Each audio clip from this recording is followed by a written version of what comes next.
Bonjour tout le monde, une fois de plus, c'est Max à l'appareil. Aujourd'hui, nous sommes le 16 novembre 2019, d'après le calendrier grégorien.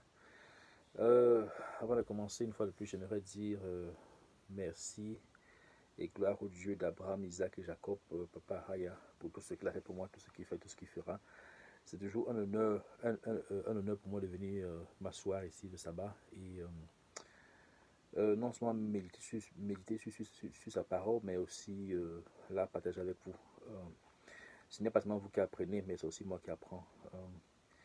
Donc c'est pour son honneur, pour sa gloire, et c'est aussi pour mon édification. Et je prie aussi que cette parole vous édifie. On va continuer aujourd'hui dans les lamentations de Jérémie. Après le livre de Jérémie, on a lamentation, mais il faut comprendre que la lamentation aussi, c'est tout simplement les lamentations de Jérémie par rapport au sort de son peuple Israël. Ok.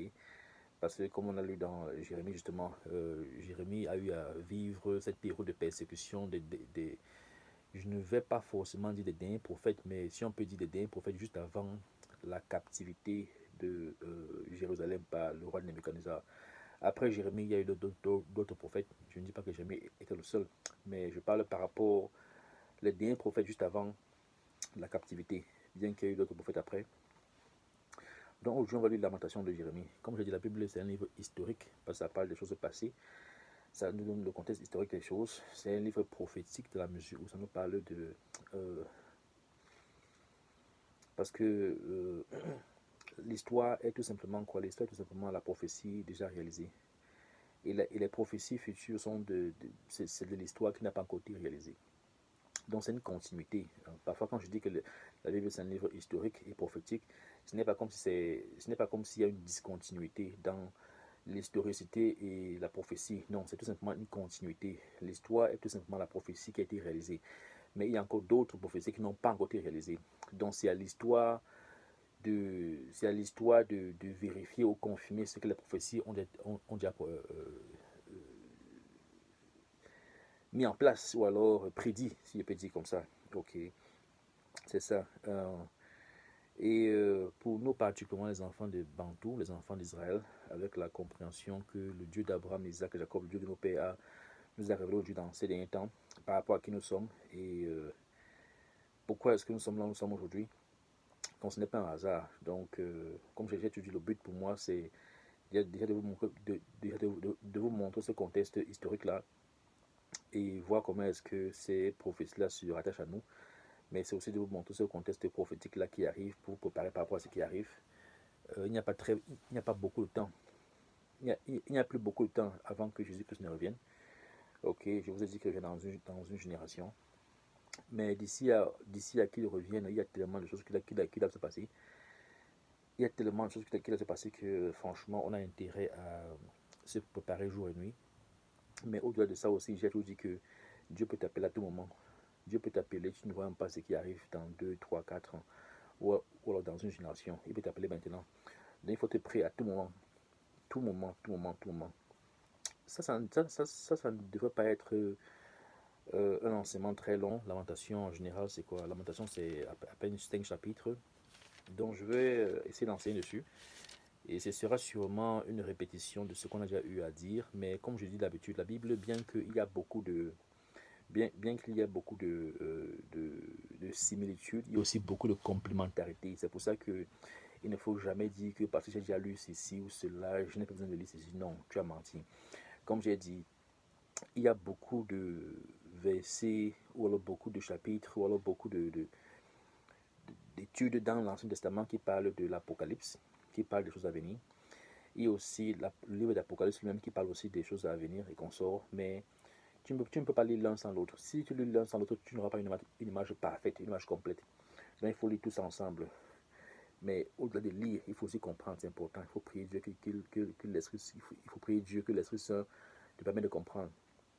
C'est très important parce que le but n'est pas de lire. Beaucoup lisent, mais très peu comprennent. Et malheureusement, si beaucoup ne lisent pas forcément la Bible ou alors ne vont pas forcément à l'église, c'est parce qu'ils veulent comprendre, mais beaucoup parce qu'ils veulent rassasier leur chair. Bon, sans tirer de long en large, je vais commencer à lire Lamentation, chapitre 1 jusqu'au chapitre 5. Et c'est tout le chapitre, comme je dis, ce n'est que 5 chapitres.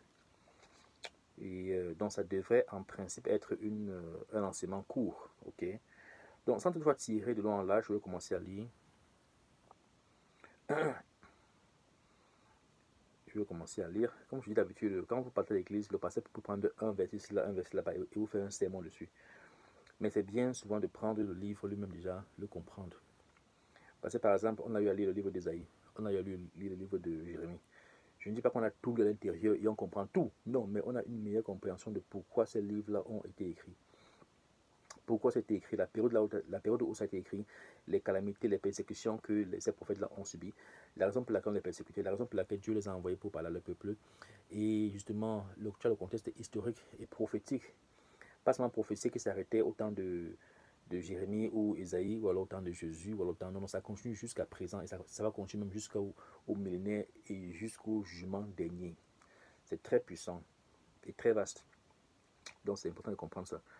Donc quand tu lis un livre comme Lamentation, il ne faut pas seulement lire pour lire. Il faut comprendre que c'est le temps de Jérémie, il faut comprendre les persécutions que Jérémie a subies.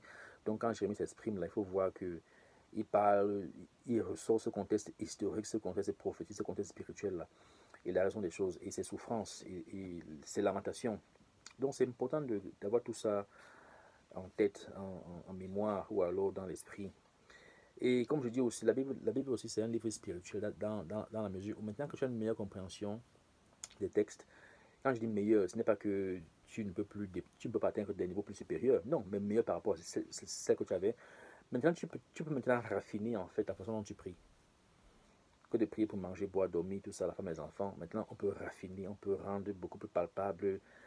On peut voir les problèmes que, non seulement que nous on a personnellement, mais beaucoup plus ce que notre peuple a. Nous, en tant qu'enfants d'Israël, et prier justement pour que notre peuple puisse se réveiller. Et pour que nous, déjà, on puisse faire ce que Dieu veut qu'on fasse et que notre peuple aussi puisse se réveiller pour qu'on puisse accomplir ce qu'il a accompli parce que nous sommes dans la dernière heure. C'est important de comprendre ça. Si tu ne comprends pas ça, moi, je ne sais pas ce qu'il peut te dire. Sans tirer de long en large, commençons. Lamentation, ça c'est les lamentations de Jérémie. Ok, ce n'est que 5 chapitres. Gloire à Papa, Haya, au plus haut des cieux. Alléluia. Et quoi? Elle est assise solitaire, cette ville si peuplée. Elle est semblable à une veuve, grande entre les nations, souveraine parmi les États. Elle est réduite à la servitude. Okay? Elle pleure durant la nuit et ses joues sont couvertes de larmes. De tous ceux qui l'aimaient, nul ne la console. Tous ses amis lui sont devenus infidèles. Ils sont devenus ses ennemis. Vous voyez, Judas est en exil, victime de l'oppression et d'une grande servitude. Vous voyez. Donc ici, là, Jérémie parle en fait quoi? La grande ville dont il parle, il parle de quoi? Il parle de Jérusalem. La ville en elle-même ne s'est pas déplacée, ça n'a pas de sens, mais il parle du peuple en fait. C'est le peuple qui constitue la ville là. C'est eux qui donnent la vie à la ville là. Une ville qui n'a pas de peuple, qui n'a pas d'homme est morte. La vie vient dans la ville parce que le peuple est à l'intérieur. Donc quand il parle de ville là, il parle du peuple d'Israël. Ok. Je commence. Lamentation, chapitre 1. Verset 1. Et quoi? Elle est assise solitaire, cette ville si peuplée. Elle est semblable à une veuve, grande entre les nations, souveraine parmi les États. Elle est réduite à la servitude. Elle pleure durant la nuit, et ses joues sont couvertes de larmes. De tous ceux qui l'aimaient, nul ne la console. Tous ses amis lui sont devenus infidèles. Ils sont devenus ses ennemis. Judas est en exil, victime de l'oppression et d'une grande servitude. Il habite au milieu des nations, vous voyez, et il n'y trouve point de repos, vous voyez. Donc Dieu a effectivement fait quoi? Il a accompli ce qu'il avait dit à ses prophètes. Ce qu'il avait dit à ses prophètes en particulier, qui est en particulier Moïse. Quand tu lis Deutéronome 28, ce n'est pas le seul chapitre, il y a beaucoup d'autres références qui parlent de ça. Il y a Isaïe, il y a Jérémie, il y a plein de versets qui parlent de ça. Mais ça parle justement comment est-ce que Dieu devait les éparpiller dans tout le monde entier à cause de leur désobéissance. Et Jérusalem devait rester vierge, ou alors elle devait rester abandonnée, okay, dans la désolation. Ok, et ils disent là, Jérémie dit là que Jérémie dit là dans Lamentation chapitre 1 verset 3, Jérémie dit, Judas est en exil, victime de l'oppression et d'une grande servitude. Il habite au milieu des nations et il n'y trouve point de repos. Vous voyez. Donc tant que le peuple bantou sera hors de cette terre d'Israël, on n'aura jamais de repos. C'est aussi simple que ça. Tous, et quand on dit repos, là, c'est prospérité, c'est nos ennemis ne vont plus dominer sur nous, on ne va plus servir d'esclaves à ces nations-là, ou alors de terre qu'on pille, parce que chez nous, en Afrique, on pille comme on veut, quand on veut, et on ne sera plus abusé, quoi. Okay. On ne sera plus les derniers parmi les peuples, en fait, c'est ça. Mais tant que nous ne sommes pas encore rentrés dans cette terre-là, on va continuer d'être piétinés, marginalisés. Et ça, c'est tout simplement les prophéties qui sont réalisées, okay, et qui continuent de se réaliser jusqu'à présent. Donc, Lamentation, chapitre 1, verset 3. Tous ses persécuteurs l'ont surpris dans l'angoisse. Les chemins de Sion sont dans le deuil, car on ne va plus aux fêtes. Toutes ses portes sont désertes. Ses sacrificateurs gémissent. Ses vierges sont affligées et elle est remplie d'amertume. Ses oppresseurs triomphent. Ses ennemis sont en paix, car l'Éternel l'a humilié. Il a humilié qui? Jérusalem. Car l'Éternel l'a humilié à cause de la multitude de ses péchés. Okay. Ses enfants ont marché captifs devant l'oppresseur. La fille de Sion a perdu toute sa gloire. Vous voyez. Ses chefs sont comme des... Et tu vois ça aujourd'hui. Les filles, quand on lit comme ça, il ne faut pas lire pour lire de manière rapide. Il faut peser chaque mot. Comme vous comprenez déjà de qui est-ce qu'on parle. Regardez nos sœurs bantoues. Elles veulent ressembler aux blanches à tout prix. Nos sœurs bantoues ne font aucun effort pour maintenir leurs cheveux, pour bien traiter leurs cheveux, pour conserver leurs cheveux. Tout ce qu'elles passent le temps à faire, c'est mettre le pain chaud, c'est faire des tissages avec des perruques comme des prostituées, des bordels. Tu vois, nos sœurs bantoues, elles ont des prostituées qui ne le ressemblent même pas. Quand Dieu t'a créé, est-ce que Dieu crée au hasard? Quand Dieu t'a créé, il t'a créé avec les cheveux bouclés, avec les cheveux crépus. Parce que c'est que, ok, il faut soigner, il faut entretenir ça d'une façon spécifique et avec ça tu as la capacité de faire différentes coiffures sans toutefois détruire ton cuir chevelu. Mais nous, je n'ai même pas besoin de parler. Vous voyez ça dehors. Toutes nos soeurs, beaucoup de nos soeurs bantoues, ou alors même à la télévision, toujours avec les tissages, toujours avec les tissages. On fait tout et tout pour ressembler aux blancs. Tout et tout. Donc, Jérémie, Lamentation, chapitre 1, verset 6. La fille de Sion a perdu toute sa gloire. Et non seulement qu'elle a perdu sa gloire, elle est devenue un instrument de Inanna. Parce que quand tu vois le changement qui a été effectué dans ce monde, le changement qui a infiltré ce monde-ci là, ça a infiltré particulièrement la femme. Si vous suivez mes enseignements, ça fait un bon bout de temps, et vous écoutez mes enseignements sur le nouvel ordre mondial, sur la femme qui est sur la bête, qui a cette icône, qui, si vous écoutez mon enseignement sur la marque de la bête et sur le mouvement féministe, si vous écoutez mes enseignements sur ces choses-là, vous allez voir, vous allez comprendre pourquoi est-ce que la femme atteint les niveaux qu'elle atteint aujourd'hui, pourquoi est-ce que le monde ressemble à cette femme-là justement qui est assise sur la bête, qui a cette tête icône. Ok, et nos sœurs, malheureusement, parce que ce système-là leur a promis la démocratie et le pouvoir de s'exprimer aussi et d'être égal à l'homme, elles deviennent de plus en plus pires même que les étrangers. Elles deviennent de plus en plus pires et arrogantes. Parce que nos sœurs maintenant touchent un peu le dollar, touchent un peu d'euros. Elles travaillent aussi comme toi maintenant. Elles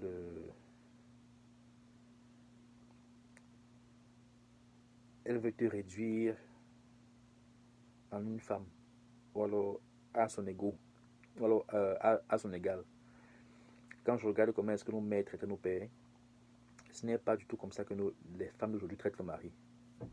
Quand je regarde comment nos mères traitaient nos mères à l'époque, malgré qu'elles avaient les boulots, elles continuaient à traiter le père comme le chef de la maison. Ce n'était pas une affaire d'égalité. Ok. Et le chef, et nos pères même en général, quand ils amenaient l'argent, ils prenaient une partie, ils donnaient à la maman pour la ration. Bien que la maman avait déjà aimé l'argent, ils prenaient une partie pour la ration et c'est qu'ils s'occupaient de presque tout à la maison. Mais aujourd'hui, quand tu vois comment le monde a changé, aujourd'hui, ce n'est pas le cas. Aujourd'hui, nos sœurs africaines, surtout dans ces pays occidentaux, là, tu t'amuses même, elle fait comme la blanche, elle chasse le mari de la maison. Ok, elle parle d'égalité, elle parle ici, elle parle de cela. Il y a plein de choses, je n'ai pas besoin d'entrer dans les détails, mais c'est aussi une façon c'est aussi une chose qui a contribué à la perdition justement des filles de Sion. Parce qu'au-delà du fait qu'elles étaient des princesses à Jérusalem, elles ont été vendues comme esclaves, donc elles ont perdu tout le glamour qu'elles avaient sur elles. Mais quand tu regardes la transformation aussi de ce peuple-là, du monde entier, particulièrement des femmes et du peuple bantou, tu vois où elles sont aujourd'hui. Elles sont en train d'entrer en force dans ces affaires de féminisme là et ces affaires de révolution aussi, c'est là. Donc, je ne veux pas tirer de long en large, mais quand je lis comme ça, c'est important de peser tout ce qui est écrit. Parce que quand Dieu écrit un truc avec son esprit, c'est pas au hasard. Lamentation chapitre 1, verset 6. La fille de Sion a perdu toute sa gloire. Ses chefs sont comme des cerfs qui ne trouvent point de pâture et qui fuient sans force devant celui qui les chasse. Vous voyez, ça montre justement la faiblesse, l'incapacité de nos soi-disant leaders vis-à-vis des Occidentaux. Ici, là, on dit, quand je lis comme ça, il faut peser les mots là. La Bible n'est pas écrite comme ça, là, comme des fables, juste pour écrire des fables. C'est écrit pour que vous pesez les mots. Dieu a dit dans sa parole que, dans Isaïe, je ne sais plus dans quel chapitre, que est-ce qu'il y aura quelqu'un des enfants d'Israël qui vont se poser la question de savoir pourquoi est-ce que le monde, pourquoi est-ce que le peuple souffre autant, pourquoi est-ce que le peuple traverse toutes ces calamités-là. C'est parce que Dieu a espoir que dans le futur, il y aura des gens. Dieu a espoir et il a déjà établi que dans le futur, il y aura des enfants d'Israël qui vont arriver et qui vont effectivement rentrer où dans cette Bible-là pour comprendre leur histoire. Donc, ici, là, quand il dit dans Lamentation, chapitre 1, verset 6, il dit là que ces chefs sont comme des cerfs qui ne trouvent point de pâturage. Ils ne trouvent pas d'eau. Ils ne trouvent pas d'eau ou alors pas ils ne trouvent pas d'eau ou alors ils ne trouvent pas de pâturage ou d'herbe à brouter. Ils ne trouvent pas, parce que s'il n'y a pas d'eau, il n'y a pas d'herbe à brouter. Ils ne trouvent pas d'herbe à brouter. Ils ne trouvent pas d'herbe à brouter. Ils ne trouvent pas d'eau. Donc, ces chefs sont comme des cerfs qui ne trouvent point de pâturage, qui ne trouvent pas à brouter, ils ne trouvent pas d'eau, et qui fuient sans force devant celui qui les chasse. Vous voyez, ils n'ont aucune force. Au jour de sa détresse et de sa misère, Jérusalem s'est souvenu de tous les biens des temps, dès longtemps son partage. Au jour de sa détresse et de sa misère, Jérusalem s'est souvenu de tous les biens dès longtemps son partage. Quand son peuple est tombé sans secours sous la main de l'oppresseur, ses ennemis l'ont vu et ils ont ri de sa chute. Donc ses ennemis, les gens autour de lui qui ont toujours voulu que, ou alors les gens autour d'elle, de Jérusalem qui ont toujours voulu, qui ont toujours sauté en fait ses calamités, sauté en fait sa chute, ils étaient contents, ils ont célébré. Ok, et effectivement, ce que Dieu a promis est arrivé, contrairement à ce que les faux prophètes ont produit, comme quoi ça n'a pas arrivé. Verset 8. Jérusalem a multiplié ses péchés, c'est pourquoi elle est un objet d'aversion. Tout ce qui l'honorait la méprise. En voyant sa nudité, elle-même soupire et détourne la face. Vous voyez, elle a honte. Elle a honte. Et la nudité ici est aussi synonyme de quoi? C'est synonyme de péché. C'est synonyme de péché. Et Dieu te met à nu. Comme il a mis Adam et Ève à nu quand ils ont péché. Il te met à nu ici. Parce que quand on dit nudité là, oui, c'est honteux. Une femme dont on découvre la nudité, c'est honteux. La femme en général cache son corps.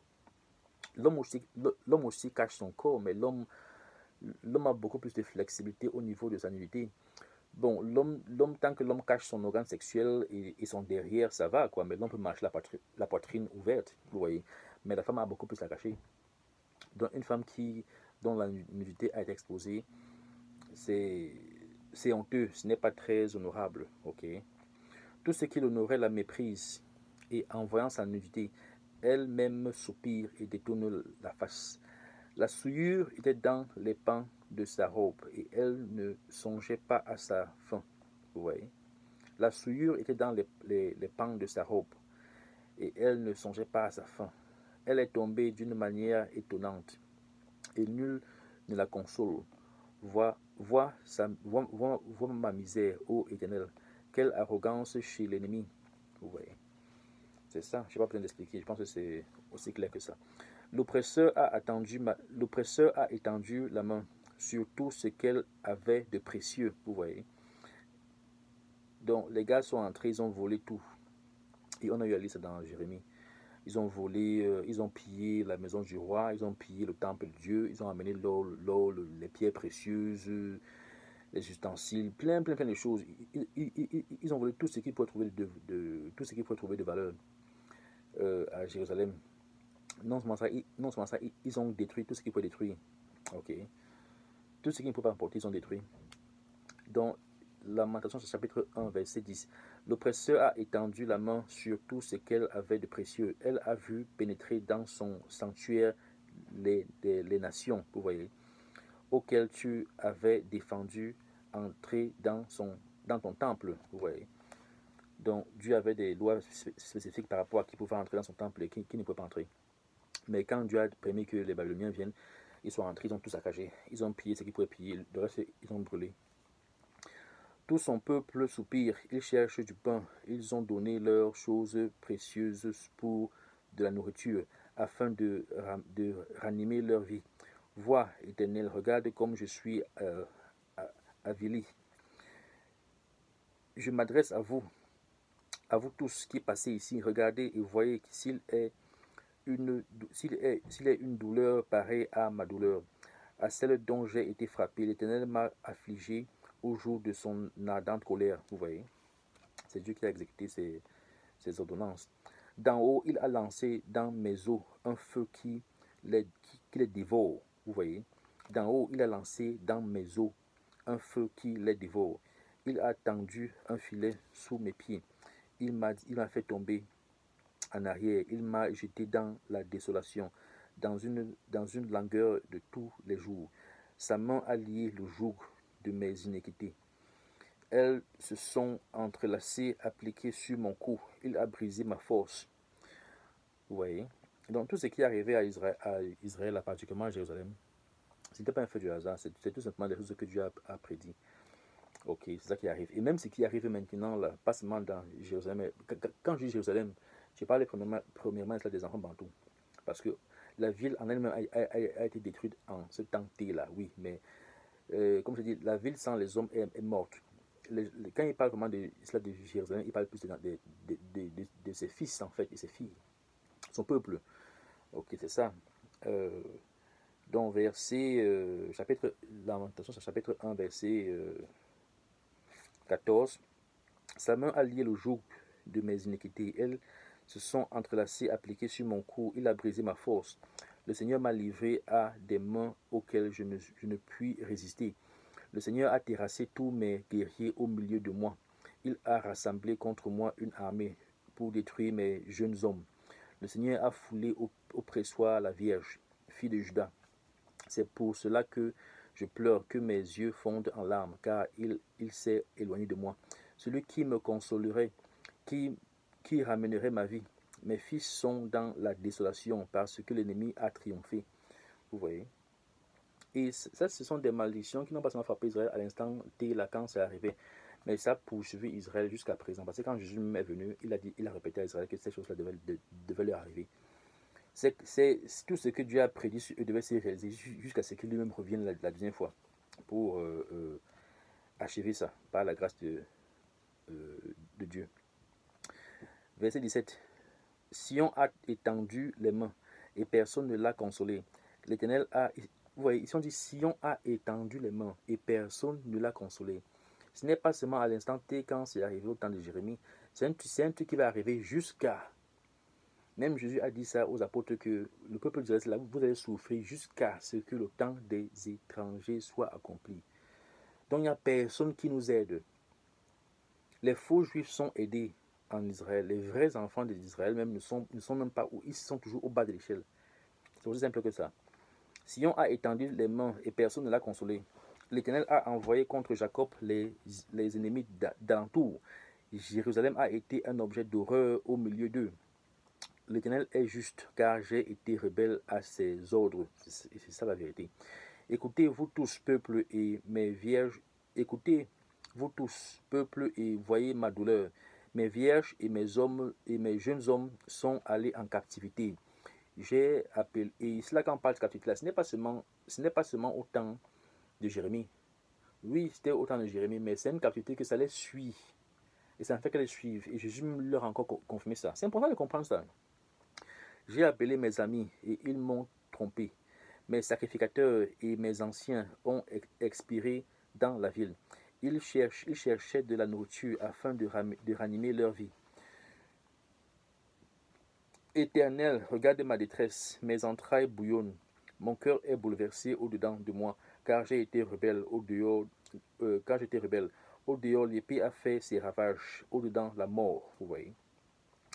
On a entendu mes soupirs et personne ne m'a consolé. Tous mes ennemis ont appris mon malheur. Ils se sont réjouis de ce que tu l'as causé. Tu amèneras, tu publieras le jour où ils seront comme moi. Vous voyez. Voilà une prophétie. Il dit là que, verset 22, Lamentation chapitre 1, verset 21. On a entendu mes soupirs et personne ne m'a consolé. Tous mes ennemis ont appris mon malheur. Ils se sont réjouis de ce que tu l'as causé. Donc les ennemis étaient conscients que Dieu est en train de les fouetter parce que les ennemis connaissaient la loi que Dieu avait donnée à ces enfants-là. Les ennemis aussi connaissaient ce que Dieu avait... connaissaient c'est un peu trop dit. Mais ils ne sont pas bêtes. Ce sont des peuples qui étaient limitrophes et ils se côtoyaient d'une manière comme d'une autre. Ils n'étaient pas bêtes. Donc ils savaient que c'est Dieu qui a permis que ces gars-là tombent parce que ces gars-là ont un Dieu très puissant. Donc s'ils tombent comme ça, c'est que c'est Dieu. Et d'abord, les peuples d'avant aussi dealaient beaucoup avec ces dieux-là. Ils savaient que pour que, tu sois béni, tu sois prospère, il faut que tu obéisses à ton Dieu. Parce que ce n'est pas seulement les enfants d'Israël qui avaient un Dieu, mais les peuples d'Israël aussi avaient des dieux. Et ils avaient des rituels justement que tu devais faire pour ces dieux-là. Et quand tu marchais comme ils voulaient que tu marches, ils étaient contents de ton travail et ils te bénissaient. Ils te donnaient la paix, ils te donnaient la sécurité, ils te donnaient la force même de combattre tes ennemis. Mais si tu ne faisais pas justement ce que ton Dieu te demandait, il permettait qu'on te détruise.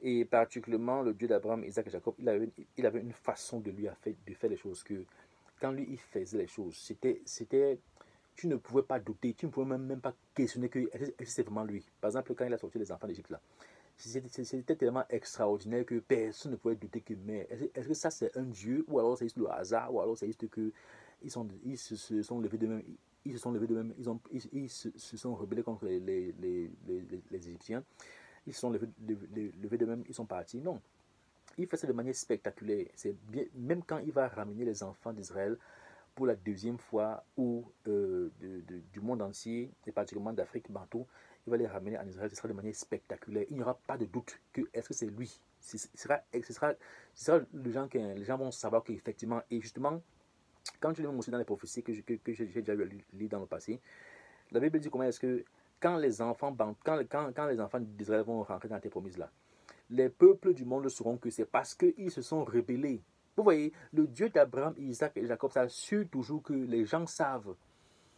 Pas forcément à l'instant T, pas forcément là maintenant, là où nous sommes là, vous voyez, mais tôt ou tard, les gens sauront que c'est parce que les anciens en fait avaient souffert comme ça parce que le Dieu, ils avaient déplu ils avaient désobéi à leur Dieu. Leur Dieu, le Dieu d'Abraham, Isaac et Jacob avait signé un pacte avec leurs aïeux. Et ils ont eu à désobéir.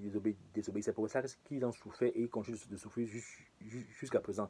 Et quand il va revenir, il va nous délivrer de manière spectaculaire, les gens que personne ne pourra douter que non, ce sera clair. Il sera clair. Ouais. Donc il y aura toujours des témoins qui vont confirmer que c'est parce que c'est eux en fait, c'est pas voilà, c'est comme ça. Il n'y aura pas de. Donc même à l'époque, si les pays limitrophes à Israël savaient. Ici, là, comme je répète encore, Lamentation chapitre 1, verset 21, on a entendu mes soupirs et personne ne m'a consolé. Tous mes ennemis ont appris mon malheur. Ils se sont réjouis de ce que tu l'as causé. Ils se sont réjouis de ce que tu l'as causé. Parce qu'ils ont compris que c'est leur Dieu là qui les détruit. Parce que quand eux-mêmes ont vu ce qui se passait, c'était spectaculaire. Ils ont compris. Mais néanmoins, voilà donc ce que Jérémie dit dans Lamentation. Tu amèneras, tu publieras le jour où ils seront comme moi. Ça veut dire quoi? Ça veut dire que bien que c'est moi aujourd'hui qui traverse ces calamités-là, ces malheurs-là, et ils sont contents. Mais Jérémie aussi là ajoute quoi? Il dit que tu amèneras, tu publieras. Quand il dit Jérémie, c'est l'Esprit Saint de Christ qui inspire Jérémie à écrire Lamentation. Ok. Donc quand je dis Jérémie, il faut comprendre que c'est l'Esprit Saint qui l'inspire. Ce n'est pas comme s'il s'est levé matin et l'écrit. Il continue, verset 21, là, il dit que tu amèneras, tu publieras le jour où ils seront comme moi. Parce que là maintenant, Israël est en bas. Jérusalem est en bas. Tout le monde piétine sur elle. Et les étrangers dominent sur elle. Et ils vont dominer sur elle jusqu'à ce que leur temps soit accompli. Même Jésus a confirmé ça. Mais ici, là, Jérémie, ici, là, continue en disant que tu amèneras, tu publieras le jour où ils seront comme moi. Ça veut dire quoi? Ça veut dire que le jour où tu vas rétablir l'ordre que tu as prédestiné depuis longtemps, où c'est maintenant Israël qui sera Jérusalem qui sera maintenant la ville la plus haute. Et le reste du monde maintenant sera maintenant en bas. Ils vont maintenant servir quoi? Ils vont maintenant servir le Dieu d'Abraham, Isaac et Jacob. Et ils vont amener leur richesse où? Ils vont amener leur richesse à Jérusalem. Vous voyez? Donc un verset aussi simple que celui-ci là. Tu vas lire ça, mais si tu ne comprends pas le contexte prophétique, le contexte historique, le contexte prophétique, le contexte spirituel, comment tu pourras interpréter ça? Mais parce que Dieu nous a déjà formaté dans ce genre dans cette façon de voir les choses là, c'est clair. Donc quand je dis ça, c'est clair. Il dit là que tu amèneras, tu publieras le jour où ils seront comme moi. Ça veut dire quoi? Un jour eux-mêmes vont tomber et moi je serai en haut. C'est ce qu'il a fait dire. Lamentation chapitre 1 verset 22. Que toute leur méchanceté vienne devant toi et traite-les comme tu m'as traité à cause de toutes mes transgressions. Ça veut dire que le jour aussi, l'enseignement que j'ai fait la semaine passée, je parlais justement de quoi? Je parlais justement du jugement de Dieu, le jugement du Dieu d'Abraham, Isaac et Jacob contre le peuple les nations. Ok. Donc aujourd'hui c'est Israël qui souffre. Quand il dit Israël, je ne parle pas des soi-disant israéliens là. Je parle du vrai peuple d'Israël qui est reparti dans le monde entier. C'est eux qui souffrent, c'est eux qui sont bas d'échelle. Mais le jour viendra où tout ça va se retourner. Donc ici là, Jérémie dit dans Lamentation chapitre 1, verset 22, que toute leur méchanceté vienne devant toi, et traite-les comme tu m'as traité, à cause de toutes mes transgressions, car mes soupirs sont nombreux, et mon cœur est souffrant. Vous voyez, ok, maintenant, Lamentation, chapitre 2. Ok, et quoi, le Seigneur, dans sa colère, a ouvert de nuages, la fille de Sion. Et quoi, le Seigneur, dans sa colère, a couvert de nuages la fille de Sion. Il a couvert de nuages la fille de Sion. Il a précipité du ciel sur la terre la magnificence d'Israël. Il ne s'est pas souvenu de son marchepied au jour de sa colère. Le Seigneur a détruit sans pitié toutes les demeures de Jacob. Il a, dans sa fureur, renversé les forteresses de la fille de Juda. Il les a fait rouler à terre. Il a profané le royaume de ses chefs. Il a, dans son ardente colère, abattu toute la force d'Israël. Il a retiré sa droite en présence de l'ennemi. Vous voyez, ici là, quand il dit sa droite, c'est que c'est Christ. C'est son esprit saint. Parce qu'il faut comprendre que son esprit saint qui est lui-même, qu'il avait envoyé au devant d'Israël, et qui a marié les enfants d'Israël dans le désert là, qui les a baptisés, c'est Jésus-Christ. Et l'apôtre Paul nous a rappelé ça. Ok, et c'est lui sa droite. C'est pour ça que quand Jésus meurt, il remonte au ciel, il passe à soi à la droite. Il passe à soi à la droite, à la droite. Donc la droite c'est quoi? C'est le roi qui dirige à sa place. C'est la force, c'est l'héritier. C'est son bras droit. Mais son bras droit là, ce n'est pas juste un bras droit qu'il a adopté, c'est son enfant, c'est son héritier. C'est son seul et unique héritier. Et son seul et unique héritier là, ce n'est pas n'importe qui, c'est lui-même, mais dans la création. Parce que Jésus-Christ est Dieu dans la création, comme j'avais expliqué. Parce qu'avant que Dieu ne crée la création, il crée d'abord Christ. Mais Christ, lui, il a créé dans l'éternité. Ça veut dire que tu ne peux pas trouver le commencement et la fin de Christ, c'est impossible. Mais le Christ que tu vois là, c'est tout simplement Dieu lui-même. Il faut comprendre ça, c'est tout simplement lui-même. Donc ici, là, quand il dit là qu'il a, Lamentation chapitre 2, verset 3, il a, dans son ardente colère, abattu toute la force d'Israël. Il a retiré sa droite en présence de l'ennemi. Ça veut dire quoi? Il a retiré sa présence. Parce que sa droite là, son ange qu'il a envoyé devant les enfants d'Israël là, qu'il les a guidés, qu'il les a protégés, qu'il les a lavés, qu'il les a même mariés, c'est Dieu lui-même. Quand il dit ange veut dire tout simplement messager. Ange veut dire tout simplement serviteur, messager. Donc c'est sa présence qu'il envoie. Voilà encore un truc que quand tu vas dire aux gens, on va dire, mais comment est-ce que Dieu envoie sa présence? Ça n'a pas de sens. Mais Dieu peut tout faire. Je te prends un exemple simple. Pour ceux qui pensent que ce que je dis là est impossible, je te prends un exemple simple.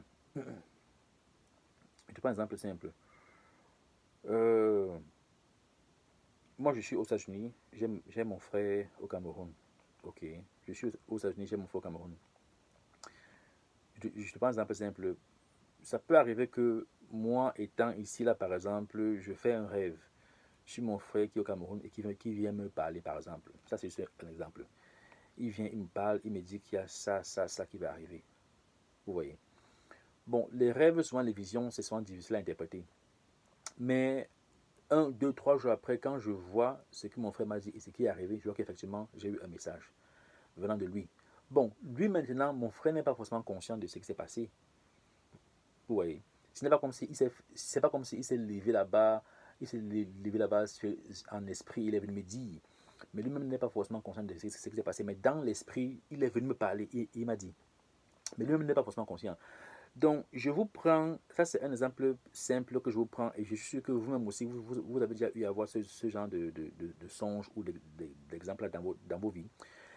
Et je prends ça maintenant avec des gens qui ont une compréhension vraiment limitée des choses spirituelles. Parce que quand je prends mon frère, je prends moi, les hommes en général ont une compréhension des choses, les hommes en général ont une compréhension vraiment limitée des choses spirituelles.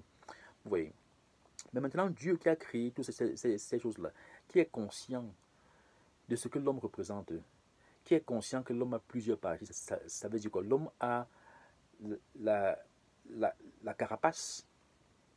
L'homme a la carapace, dont la chair, c'est que tu vois, la chair, le sang. L'homme a la carapace, mais au-dedans de l'homme, tu as quoi? Tu as l'esprit. Donc Dieu qui comprend ça, Dieu qui comprend que quelqu'un peut être placé là-bas au Cameroun, par exemple, au Cameroun. Et dans l'esprit, il vient dire à quelqu'un, à son frère, que voilà ça qui va arriver, par exemple. Donc Dieu qui a créé ce système-là, et qui sait que c'est possible, c'est lui qui a créé ça. Donc, et lui maintenant qui est beaucoup plus conscient de l'efficacité ou alors de la manipulation des esprits là et de leur opération. Vous pensez que c'est difficile pour Dieu d'être assis au ciel et d'envoyer son esprit aller donner un message à quelqu'un? Donc, parce que parfois, quand les gens disent ça, ils ont l'impression que, mec, ok, comment Dieu est assis là-bas et il envoie son esprit partir là-bas? Ça a l'air bizarre. Non, mais ça arrive chaque jour, ça arrive chaque jour dans nos vies. Ça arrive constamment dans nos vies. Constamment. Ou dans un rêve comme ça, quelqu'un vient te donner des messages. Quelqu'un vient te dire quelque chose. Donc, parfois, quand on lit ça aussi, il faut comprendre que ce n'est pas impossible. On vit ça déjà chaque jour. Donc, ici, là,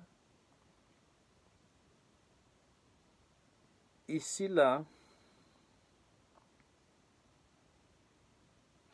exemple, quand on dit... mais il faut aussi comprendre que, justement, il faut aussi comprendre que bien que Dieu soit assis au ciel et il envoie son esprit sur la terre, venir guider les enfants d'Israël, ça ne veut pas dire qu'il n'est pas au ciel. Voilà aussi un truc que les gens ne comprennent pas. Les gens ont du mal à comprendre que Jésus est Dieu. Jésus est Dieu. Jésus est le Fils de Dieu parce qu'il vient de Dieu. Il est le Fils de Dieu, il est le messager de Dieu, il est la parole de Dieu, il est Dieu lui-même, il est éternel comme Dieu. L'Esprit de Dieu est éternel comme lui-même. Mais Dieu est en mesure d'envoyer son esprit. Non seulement que Dieu est en mesure d'envoyer son esprit, il est en mesure de mettre son esprit là dans un être humain. Donc Dieu est en mesure de créer un corps sur la terre, qui est Christ. Et dans ce corps-là, il est en mesure de déposer tout son Esprit Saint à l'intérieur. Et quand je dis tout son Esprit Saint, ce n'est pas comme si maintenant, étant là-bas en haut, il a mis tout son Esprit Saint là, maintenant, il n'a plus d'esprit. Non, c'est une seule personne, mais qui peut se transposer en différentes locations. Je vous ai pris l'exemple du fait que vous pouvez recevoir un rêve d'un de vos frères, ou oncle, ou tante, ou père, qui vient vous parler, et vous dit 2-3 mots. Et vous voyez que plus tard, ça se réalise, c'est qu'ils ont dit se réalise. Donc, si nous qui avons une compréhension limitée des choses spirituelles, on peut déjà faire on peut déjà remarquer ce genre de choses dans notre petite vie. Combien de fois Dieu qui est beaucoup plus éveillé spirituellement, combien de fois Dieu qui est le créateur du spirituel et du matériel, combien de fois lui, Vous pensez que c'est difficile pour Dieu d'être assis là-bas au ciel et d'envoyer carrément son esprit? Nous, ici, là, quand ça se passe, on est inconscient de ce qu'on voit. On est inconscient. Et si tu peux dire à ton frère que mais j'ai rêvé de toi, tu es venu me dire que il y aura ceci, il y aura cela, ton frère va te dire que ah, moi je dormais, hein. Je ne sais, je n'ai pas. Ton frère ne peut pas te dire que oh, j'ai envoyé mon esprit, venir te parler. Mais toi, dans le rêve, tu as vu l'esprit de ton frère, il t'a parlé, et ce qu'il t'a dit est venu. Ce qu'il t'a dit est arrivé.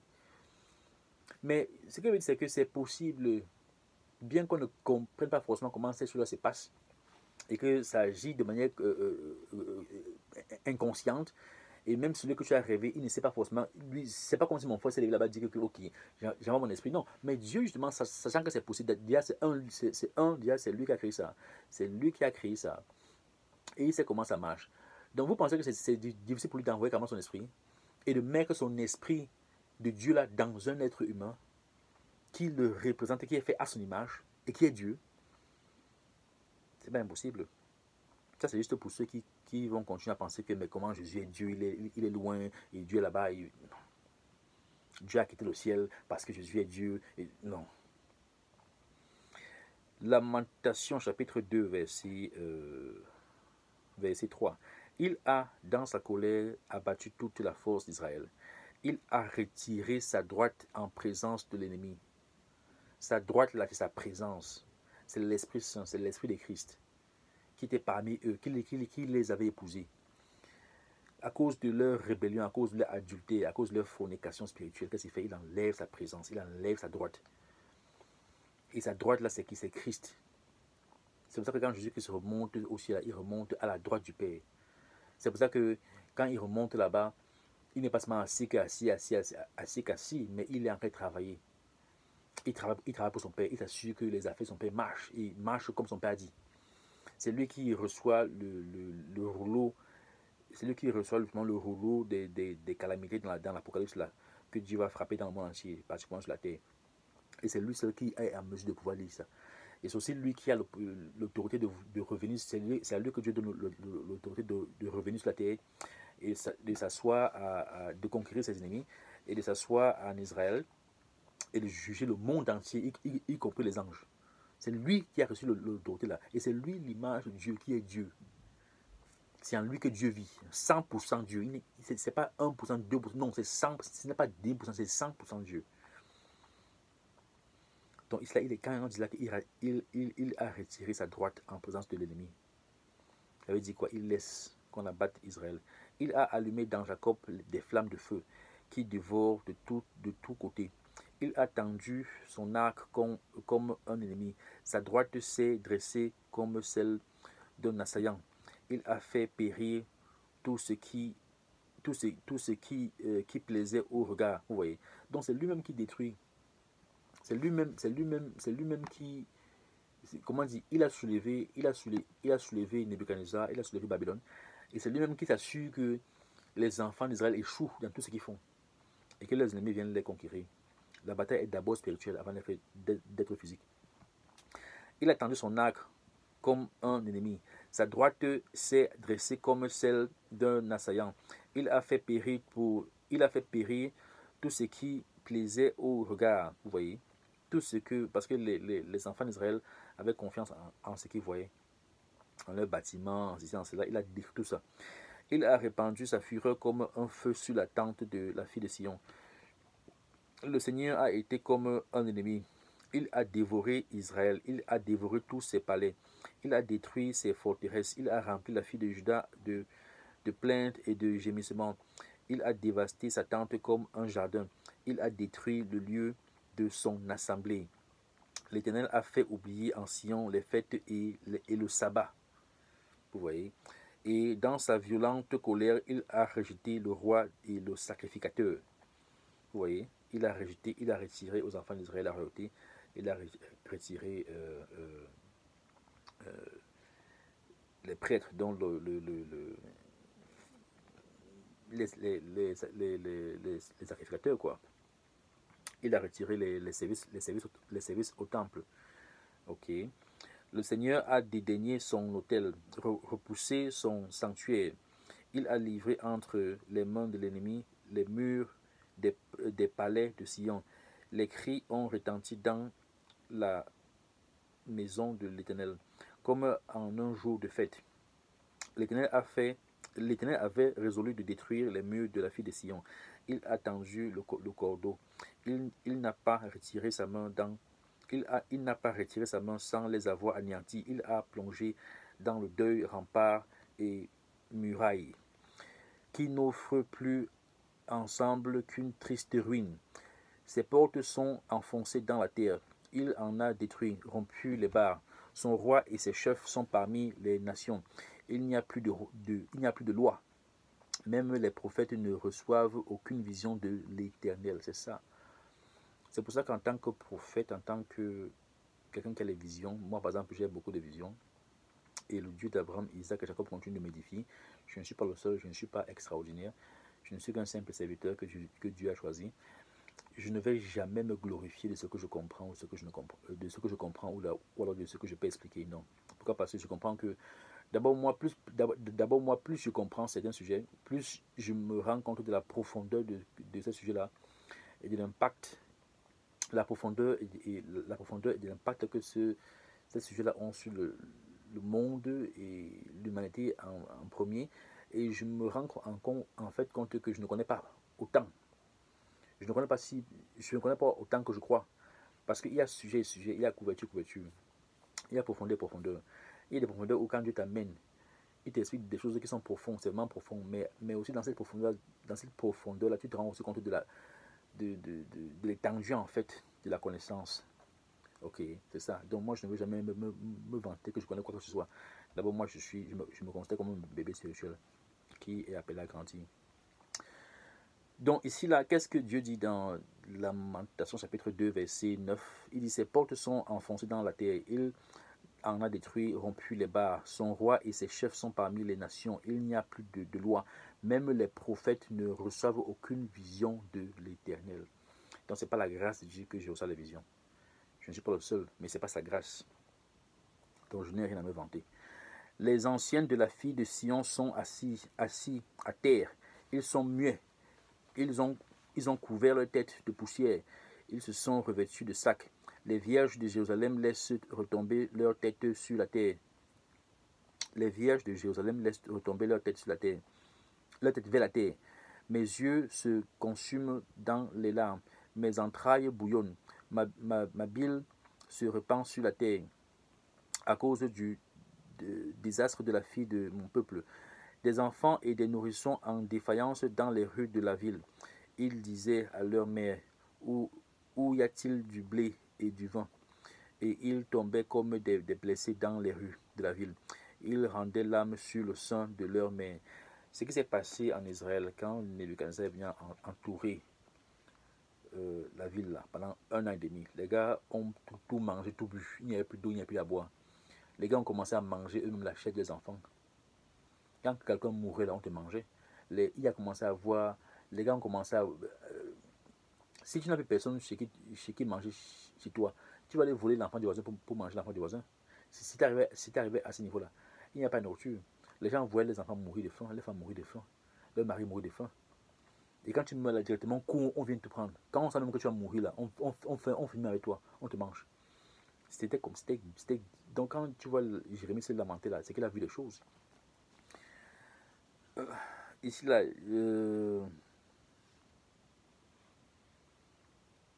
je relis ça, Jérémie, Lamentation chapitre 2 verset 12. Ils disaient à leur mère, non, je reprends, des enfants et des nourrissons en défaillance dans les rues de la ville. Ils disaient à leur mère, où y a-t-il du blé et du vin? Et ils tombaient comme des blessés dans les rues de la ville. Ils rendaient l'âme sur le sein de leur mère. Que dois-je te dire? Que dois-je te dire? À quoi te comparer, fille de Jérusalem? Qui trouver de semblable à toi? Et quelle consolation te donner, vierge fille de Sion? Car ta plaie est grande comme la mer, qui pourra te guérir. Tes prophètes ont eu pour toi des visions vaines et fausses, des faux prophètes. Ils n'ont pas mis à nu ton iniquité, vous voyez. Ils n'ont pas voulu dire à Israël que voilà ce que vous devez changer pour que Dieu vous pardonne. Ils ont plutôt persécuté les vrais prophètes comme Jérémie, mais ils ont écouté les faux prophètes qui les faisaient des prophéties que Dieu n'a pas prophétisées. Des prophètes, Lamentation chapitre 2, verset 14. Tes prophètes ont eu pour toi des visions vaines et fausses. Ils n'ont pas mis à nu ton iniquité, afin de détourner de toi la captivité. Ils t'ont donné des oracles mensongers et trompeurs. Vous voyez, tous vos soi-disant pasteurs, prophètes, là, je ne sais pas ce qu'ils vous racontent. Tous les passants battent les mains sur toi. Ils sifflent et secouent la tête, comme la fille de Jérusalem. Vous voyez. Et ici, là, par exemple, quand tu lis un truc comme ça, là, ça l'est banal. Tous les passants battent les mains sur toi. Ça sont les expressions, ce sont les expressions africaines. Tous les passants battent les mains sur toi. Ils sifflent et secouent la tête. C'est un peu comme, mais la fait ici, mon frère, la fait ici. Là, c'est fait que mon frère, la fait ici, là. La fait ici. Vous voyez même les expressions africaines là. Ils ont dit, tous les passants battent les mains sur toi. Que mais la fait ici. Tous les passants battent les mains sur toi. Ils sifflent et secouent la tête contre la fille de Jérusalem. Est-ce là cette ville qu'on appelait une beauté parfaite, la joie de toute la terre? Tous tes ennemis ouvrent la bouche contre toi. Ils sifflent, ils grincent les dents. Ils disent, nous l'avons englouti. C'est bien le jour que nous attendions. Nous l'avons atteint, nous le voyons. L'Éternel a exécuté ce qu'il avait résolu. Il a accompli la parole qu'il avait dès longtemps arrêtée. Il a détruit sans pitié. Il a fait de toi la joie de l'ennemi. Il a révélé la force de tes oppresseurs. Ok. Il a relevé la force de tes oppresseurs. Donc, il a permis que les oppresseurs viennent conquérir les enfants d'Israël à cause de la rébellion.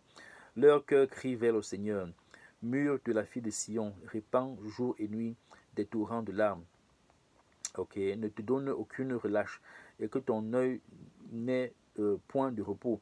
Lève-toi, pousse des gémissements à l'entrée des villes, à l'entrée des veilles de la nuit. Ok, répand ton cœur comme de l'eau en présence du Seigneur. Lève tes mains vers lui pour la vie de tes enfants qui meurent de faim au coin de toutes les rues. Vois, Éternel, regarde qui tu as ainsi traité. Fallait-il que des femmes dévorassent le fruit de leurs entrailles, les petits enfants objets de leur tendresse? Vous voyez, c'est arrivé à un niveau où ton enfant meurt comme ça là. Avant même que ton enfant meure, tu as tellement faim, tu tues l'enfant, tu manges l'enfant là. Tu as tellement faim, tu manges. L'enfant même vient de mourir là. Tu découpes, tu manges l'enfant. Tu prépares l'enfant, tu manges. C'était arrivé à ce point-là. Ici dit, Jérémie l'a dit à l'Éternel, vois Éternel, regarde qui tu as ainsi traité. Fallait-il que des femmes dévorassent le fruit de leurs entrailles, les petits enfants objets de leur tendresse, que sacrificateurs et prophètes fussent massacrés dans le sanctuaire du Seigneur? Quand les Babyloniens sont entrés là, ils ont tué les prophètes et les sacrificateurs, ils sont entrés dans le sanctuaire, ils ont tué. Les enfants et les vieillards sont couchés par terre dans les rues. Mes vierges et mes jeunes hommes sont tombés par l'épée. Tu as tué au jour de ta colère. Tu as égorgé sans pitié. Tu as appelé de toutes parts sur moi l'épouvante, comme à un jour de fête. Au jour de la colère de l'Éternel, il n'y a ni réchappé ni survivant. Ceux que j'avais soignés et élevés, mon ennemi les a consumés. Vous voyez. Donc Jérémie cela te décrit en détail tout ce qui s'est passé pendant cette épreuve horrible de sa vie là. Pendant cette épreuve horrible de la captivité des enfants d'Israël par les Babyloniens. C'est important de comprendre ça. Chapitre 3 de Lamentation. Je suis l'homme qui a vu la misère sous la verge de sa fureur. Vous voyez, il a vu ça, il a vécu ça. Je suis l'homme qui a vu la misère sous la verge de sa fureur. Il m'a conduit, mené dans les ténèbres et non dans la lumière. Contre moi, il tourne et retourne sa main tout le jour. Il a fait dépérir ma chair et ma peau. Il a brisé mes os. Il a bâti autour de moi. Il Il m'a environné de poison et de douleur. Il me fait habiter dans les ténèbres comme ceux qui sont morts dès longtemps. Il m'a entouré d'un mur pour que je ne sorte pas. Il m'a donné de pesantes chaînes. J'ai beau crier et implorer du secours, il ne laisse pas accès à ma prière. Vous voyez. Ici, là, quand tu lis comme ça, là, on est trop vite. Il dit là qu'il ne laisse pas accès à ma prière. La Bible dit que quand les saints, les enfants d'Israël, pas seulement les enfants d'Israël, ok, mais quand les hommes prient, particulièrement les enfants d'Israël, quand ils prient, leurs prières montent au ciel. Les prières montent au ciel. Ce sont les anges qui amènent ça au ciel. Et là-bas, il y a hiérarchie. Et ça va entre les mains des anges jusqu'à un niveau où il y a maintenant des anges qui sont à l'autel de Dieu. Et c'est maintenant eux qui reçoivent les prières des saints. Et c'est eux maintenant qui montrent ça comme sacrifice à Dieu sur son autel. Vous voyez. Ok. Donc, ici, là, maintenant, quand Dieu dit cela, dans Lamentation, cela, Jérémie dit que, Lamentation chapitre 3, verset 8. J'ai beau crier et implorer du secours, il ne laisse pas accès à mes prières. Ça veut dire que le cheminement que les prières doivent prendre pour aller au ciel, là, il ne laisse pas accès à ça, ça n'arrive pas. Donc, c'est possible que tu pries, Dieu n'écoute pas. Pour ceux qui pensent que Dieu est là pour écouter leur connerie. Tout ce qui t'intéresse, c'est manger, boire, dormir. Ce qui veut que tu enlèves dans ta vie, qui pollue ta vie et qui t'empêche de grandir spirituellement, tu ne veux pas. Tu passes ton temps à manger, boire, dormir. Il va te laisser dans cette illusion-là. Jusqu'au jour où, quand tu vas tomber, tu vas rien comprendre. Et il va te mettre dans une situation où tu vas souffrir plus que tu n'aurais souffert si tu l'avais écouté. Et c'est là qu'il m'a, Jérémie chapitre 3, verset, je ne fais que dire Jérémie, Lamentation chapitre 3, verset 7. Il m'a entouré d'un mur pour que je ne sorte pas. Il m'a donné de pesantes chaînes. J'ai beau crier et implorer du secours. Il ne laisse pas accès à ma prière. Il a fermé mon chemin avec des pierres de taille. Il a détruit mes sentiers. Il a été pour moi un ours en embuscade, un lion dans un lieu caché. Il a détourné mes voies. Il m'a déchiré. Il m'a jeté dans la désolation. Il a tendu son arc et il m'a placé comme un but dans sa flèche. Il a fait entrer dans mes reins les traits de son carquois. Ok, je suis pour tout mon peuple un objet de raillerie. Chaque jour, l'objet de leur chanson. Il m'a rassasié d'amertume. Il m'a enivré d'absinthe. D'absinthe, c'est le poison. Il m'a enivré d'absinthe. Ok. Il a brisé mes dents avec des cailloux. Il m'a couvert de cendres. Tu m'as enlevé la paix. Je ne connais plus le bonheur. Et j'ai dit, ma force est perdue. Je n'ai plus d'espérance en l'Éternel. Vous voyez. Quand je pense à ma détresse et ma misère, à l'absinthe et au poison, quand mon âme s'en souvient, elle est abattue au-dedans de moi.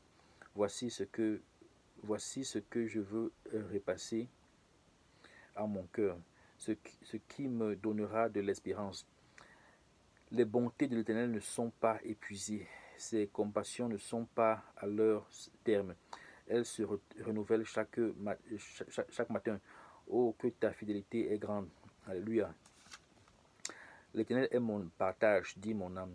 C'est pourquoi je veux espérer en lui. L'Éternel a de la bonté pour qui espère en lui. Pour l'âme qui le cherche, alléluia. Il est bon d'attendre en silence. Il est bon d'attendre en silence le secours de l'Éternel, alléluia. Il est bon pour l'homme de porter le jour dans sa jeunesse. Il se tiendra solitaire en silencieux. Il se tiendra solitaire et silencieux parce que l'Éternel le lui impose. Il mettra sa bouche dans la poussière sans perdre toute espérance. Il présentera le jour à celui qui le frappe. Il se rassasiera de pauvres, car le Seigneur ne rejette pas à toujours, mais lorsqu'il afflige, il a compassion selon sa grande miséricorde. Alléluia. Alléluia. Car ce n'est pas volontiers qu'il humilie et qu'il afflige les enfants des hommes. Quand on foule aux pieds tous les captifs du pays. Quand on viole la justice humaine à la face du Très-Haut, quand on fait tort à autrui dans sa cause, le Seigneur ne le voit-il pas? Qui dira qu'une chose qu'une chose arrive sans que le Seigneur l'ait ordonné? Oui. Qui dira qu'une chose arrive sans que le Seigneur l'ait ordonné? Tout ce qui se passe dans ce monde, ce n'est pas le hasard. Tout ce qui se passe dans ce monde, ce n'est pas le hasard. Dieu a ordonné ça d'une manière comme d'une autre. Mais nous aussi, on a un rôle très important à l'intérieur. C'est à cause de notre désobéissance, justement, qu'on est pauvre, tout ce qu'on est populaire. Mais tout ça, là, Dieu avait prédit ça. Ok. Verset 38 de chapitre Lamentation, chapitre 3, verset 38. N'est-ce pas la volonté du Très-Haut que viennent les maux et les biens? Pourquoi l'homme vivant se plaindrait-il que chacun se plaigne de ses propres péchés? Vous voyez? C'est ça. Recherchons nos voies et les sondons. Recherchons nos voies et les sondons et retournons à l'Éternel. Parce que c'est ce qui nous reste à faire. Quel que soit ce qu'on traverse, on doit rentrer dans cette loi-ci-là. On a cherché à comprendre. Dieu a demandé que est-ce qu'il y aura des enfants d'Israël qui vont s'intéresser à ces choses-là, qui vont chercher à comprendre, qui vont écouter l'Esprit Saint. Quand l'Esprit Saint va les appeler, est-ce qu'ils vont écouter? Est-ce qu'ils vont suivre? Est-ce qu'ils vont rentrer vers les sources d'eau vive qui sont quoi? La parole de Dieu qui est Christ. Est-ce qu'ils vont le faire? C'est ça. Dieu veut que les hommes le trouvent, particulièrement les enfants d'Israël. Lamentation chapitre 3 verset 38. N'est-ce pas de la volonté du Très-Haut que viennent les maux et les biens? Pourquoi l'homme vivant se plaindrait-il que chacun se plaigne de ses propres péchés? Recherchons nos voies et les sondons, et retournons à l'Éternel. Élevons nos cœurs et nos mains vers Dieu qui est au ciel. Alléluia. Nous avons péché, nous avons été rebelles. Tu n'as point pardonné. Tu t'es caché dans ta colère et tu nous as poursuivis. Tu as tué sans miséricorde. Tu t'es enveloppé d'un nuage pour fermer accès à la prière. Vous voyez, ici, tu t'es enveloppé d'un nuage pour fermer accès à la prière. Les prières ont pris, même jusqu'à présent, regardez notre devenir. On a énormément de... on a tellement d'églises en Afrique. Même pour les Africains qui ont quitté le pays, partout ils sont, il y a les églises. Mais est-ce que notre sort change? Notre sort ne change pas. Notre sort ne change pas. Et quand on cherche Dieu, c'est plus pour manger, boire, dormir. On ne comprend absolument rien. On pense qu'on est différent de nos aïeux. On n'est pas différent. Il a fermé. C'est pour ça qu'on continue de souffrir comme ça. Mais par sa grâce, justement, il va choisir des gens qu'il va préparer pour sa venue prochaine. Alléluia. Mais c'est pas pareil. Tu t'es caché, ça c'est verset 43, chapitre 3 de Lamentation. Tu t'es caché dans ta colère et tu nous as poursuivis. Tu as tué sans miséricorde. Tu t'es enveloppé d'un nuage pour fermer accès à la prière. Tu nous as rendu un objet de mépris et de dédain au milieu des peuples. On déteste les Africains, particulièrement le peuple bantou. Tout le monde les déteste. Même les gens qui sont plus noirs que nous détestent. Il y a les Indiens qui sont plus noirs que nous, ils détestent. Il y a les gars de l'Afrique du Nord là, qui sont plus noirs que nous, ils détestent. Bon, mais quand je dis l'Afrique du Nord, je ne parle pas forcément des Maghrébiens là. Eux d'abord, ce sont les enfants des Arabes. Mais beaucoup de ces gars là, même de l'Afrique du Nord là, qui sont même foncés là, ils nous méprisent d'une manière comme d'une autre. Ok, verset 46. Ils ouvrent la bouche contre nous, tous ceux qui sont nos ennemis. Notre partage a été terreur et la fosse, le ravage et la ruine. Des torrents d'eau coulent de mes yeux à cause de la ruine de la fille de mon peuple. Mon œil fond en larmes, sans repos, sans relâche, jusqu'à ce que l'Éternel regarde et voit du haut des cieux. Mon œil me fait souffrir à cause de toutes les filles de ma ville. Ils m'ont donné à chasse. Ils m'ont donné la chasse comme à un oiseau. Ils m'ont donné la chasse comme à un oiseau. Ceux qui sont à tort, mes ennemis. Ceux qui sont à tort, mes ennemis. Ils ont voulu anéantir ma vie dans une fosse. et ils ont jeté des pierres sur moi. Les eaux ont inondé ma tête. Et je disais, je suis perdu. J'ai invoqué ton nom, ô Éternel, alléluia. Du fond de la fosse, tu as entendu ma voix. Ne ferme pas l'oreille à mes soupirs, à mes cris. Au jour où je t'ai invoqué, tu t'es approché, tu as dit, ne crains pas. Seigneur, tu as défendu la cause de mon âme, alléluia. Tu as racheté ma vie, alléluia. Éternel, tu as vu ce qu'on m'a fait souffrir. Rends-moi justice, alléluia. Tu as vu toute leur vengeance, tout leur complot contre moi. Éternel, tu as étendu leur outrage, tout leur complot contre moi, les discours de mes adversaires et les projets qu'ils formaient chaque jour contre moi. Regarde quand ils sont assis et quand ils se lèvent. Je suis l'objet de leur chanson. Je suis l'objet de leur chanson. Tu leur donneras un salaire, ô Éternel, selon l'œuvre de leurs mains. Alléluia. Tu les livreras à l'endurcissement de leur cœur. Vous voyez, tu les livreras à l'endurcissement de leur cœur parce qu'ils ont été rebelles, ils ne vont rien comprendre jusqu'à la mort. À ta malédiction contre eux, tu les poursuivras dans ta colère et tu les extermineras dessous les cieux, ô Éternel. Ouais, Jérémie prie contre ses ennemis. Il a parlé, il a voulu les aider. Les gars ont voulu le tuer. Maintes fois. Il a prié contre eux. Et Dieu a écouté sa prière. C'est ça.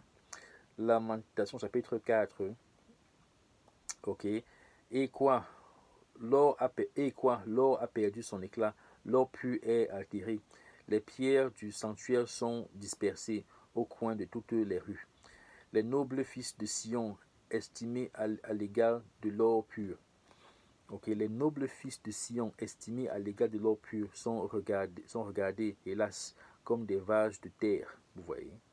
Ouvrage des mains du potier. Vous voyez. Il y a des paroles que Jésus-Christ lance comme ça par son Esprit Saint à ses prophètes. C'est très puissant. Il dit cela que c'est Lamentation chapitre 4, verset 2. Les nobles fils de Sion estimés à l'égal de l'or pur. Donc quand il regardait les fils des hommes là, il regardait les nobles fils de Sion comme de l'or pur. Sont regardés, hélas, comme des vases de terre. Ouvrage des mains du potier. Quand je lis par exemple le passage, ça me rappelle dans Daniel, si tu lis Daniel 2, la vision que Nebuchadnezzar a eue de la statue qui était devant lui, la statue d'un homme qui était devant lui. Et la statue là, avait la tête de l'homme là était en or, la poitrine et les bras étaient en argent, le ventre et les cuisses étaient en bronze, et les jambes étaient en fer, et les pieds étaient en fer et argile. Donc ça démontre en fait la dégradation de la matière, la dégradation des pierres précieuses sur le corps de l'homme. Et comment c'est dans la fin des temps, tu auras carrément du fer mélangé avec l'argile, du fer en pièces, du fer fracturé en pièces mélangé avec l'argile. Ça te montre en fait l'état spirituel de l'homme. Bien que ces peuples-là, à l'instant bien que ces peuples-là, au temps de Babylone et consorts, ne faisaient pas forcément la volonté de Dieu, mais ils avaient une meilleure compréhension quand même des choses spirituelles. Bien qu'ils servaient des faux dieux, ils avaient quand même une meilleure compréhension des choses spirituelles. Parce que je vous prends un exemple simple. Par exemple, les gens qui ont vécu au temps des enfants d'Israël, c'est là, ok, de nos aïeux. Et même s'ils n'étaient pas forcément d'Israël, ils savaient que on dit avec tel Dieu. Et avec ce Dieu-là, il faut faire, il y a telle ou telle fête. La fête des récoltes, la fête de ceci, la fête de cela, le cycle du soleil, la lune. Ils étaient beaucoup plus proches de la nature, vous voyez. Et un livre comme celui-ci-là, même si ce n'était pas forcément un livre qui leur avait été attribué, parce qu'eux, ils étaient des tribus différentes, mais le livre-ci quand même ressortait la culture, parce que les enfants d'Israël n'étaient pas tellement différents des peuples d'ailleurs. La différence, c'est que le Dieu d'Abraham, Isaac et Jacob leur avait donné des instructions spécifiques par rapport à comment ils devaient opérer, et par rapport à comment ils devaient vivre vis-à-vis de lui, Dieu, et du prochain. Mais vous allez aussi voir qu'il y avait des similitudes Donc, les peuples d'avant, s'ils lisaient la Bible aussi là, bien que ça ne leur avait pas été destiné, je pense quand même qu'ils auraient eu une meilleure compréhension de beaucoup de choses comparé à nous. Ok. Nous, aujourd'hui, nous sommes en soi-disant 2019. Mais 2019, si tu ajoutes le temps de Jérémie là, c'est quoi? Près de 6 siècles.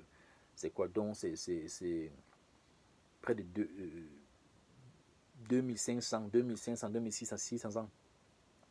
Donc il y a tellement de choses qui ont, je ne vais pas dire disparu, mais le monde s'est métamorphosé énormément. Ce qui fait qu'il y a plein de trucs que parfois on lit, on ne on ne comprend pas forcément la mentalité ou alors la raison de certaines choses. Ok, on ne comprend pas. Par exemple, je vais prendre un exemple simple. Eux, à leur époque, il fallait faire des sacrifices. On sacrifiait des humains, on sacrifiait des brebis, on sacrifiait ceci, on sacrifiait cela. Aujourd'hui, nous, dans les sociétés occidentales, ces choses-là n'ont pas de sens. Ok, c'est même pas la grâce de Dieu qu'on accepte même le sacrifice même de Christ. C'est pas tradition, si on peut dire comme ça là. Mais aujourd'hui, ça n'a pas de sens. Aujourd'hui, ça n'a pas de sens. Quand les Européens, quand les Occidentaux veulent résoudre un problème, ils vont passer par les sacrifices. Bon, aux yeux, là je parle dans ce qu'on voit dehors. Je ne parle pas de ce qu'on voit derrière les coulisses. Parce que derrière les coulisses, entre la franc-maçonnerie, la Rose-Croix et les gens qui ont le marabout, ils font aussi des sacrifices. Ça c'est clair, je n'en disconviens pas. Mais ce que je veux dire, c'est que pour le peuple moyen, ok, ce n'est pas forcément dans la culture des gens pour résoudre un problème, il faut faire un sacrifice. Donc il y a plein de choses comme ça qui ont changé au fil du temps. Bien que certains peuples ou cultures peuvent le faire d'une manière ou d'une autre, mais le monde devient de plus en plus occidentalisé. Et on se loin de plus en plus de ces cultures-là. Je ne dis pas qu'il faut rentrer dans euh, nos cultures traditionnelles là, et faire du n'importe quoi. Le standard qu'on doit suivre, c'est quoi? C'est la loi de Dieu d'Abraham, Isaac et Jacob. Donc, je ne suis pas en train de renvoyer les gens qui écoutent la vidéo à faire des choses que nos cultures font, ou ceci ou cela. Non, il faut lire la loi de Dieu d'Abraham, Isaac et Jacob et se familiariser avec ces lois. Et éviter de faire ce qu'il a demandé, éviter de faire ce qu'il a défendu. Ok. Mais ce que je veux dire, c'est que les gens d'avant seraient beaucoup plus proches de ce genre d'écrits. Pourquoi? Parce que c'était une culture la culture d'Israël était plus ou moins similaire à la culture. C'est tout ce que je veux dire. C'est tout ce que je vais dire. Ok.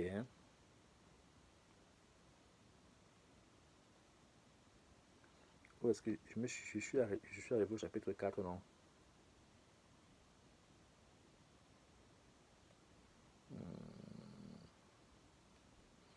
Ok, chapitre 4. Ok, justement, ici, là, je reviens. Donc, je disais que chapitre 4, là, Lamentation, chapitre 4, verset 2. Les nobles fils de Sion, estimés à l'égal de l'or pur, sont regardés, hélas, comme des vases de terre. Vous voyez, donc, la statue donc, que tu vois dans Daniel 2, justement, dans la vision du roi de Nebuchadnezzar, justement, décrit la dégradation, en fait, de l'homme. Ça décrit la dégradation de l'homme.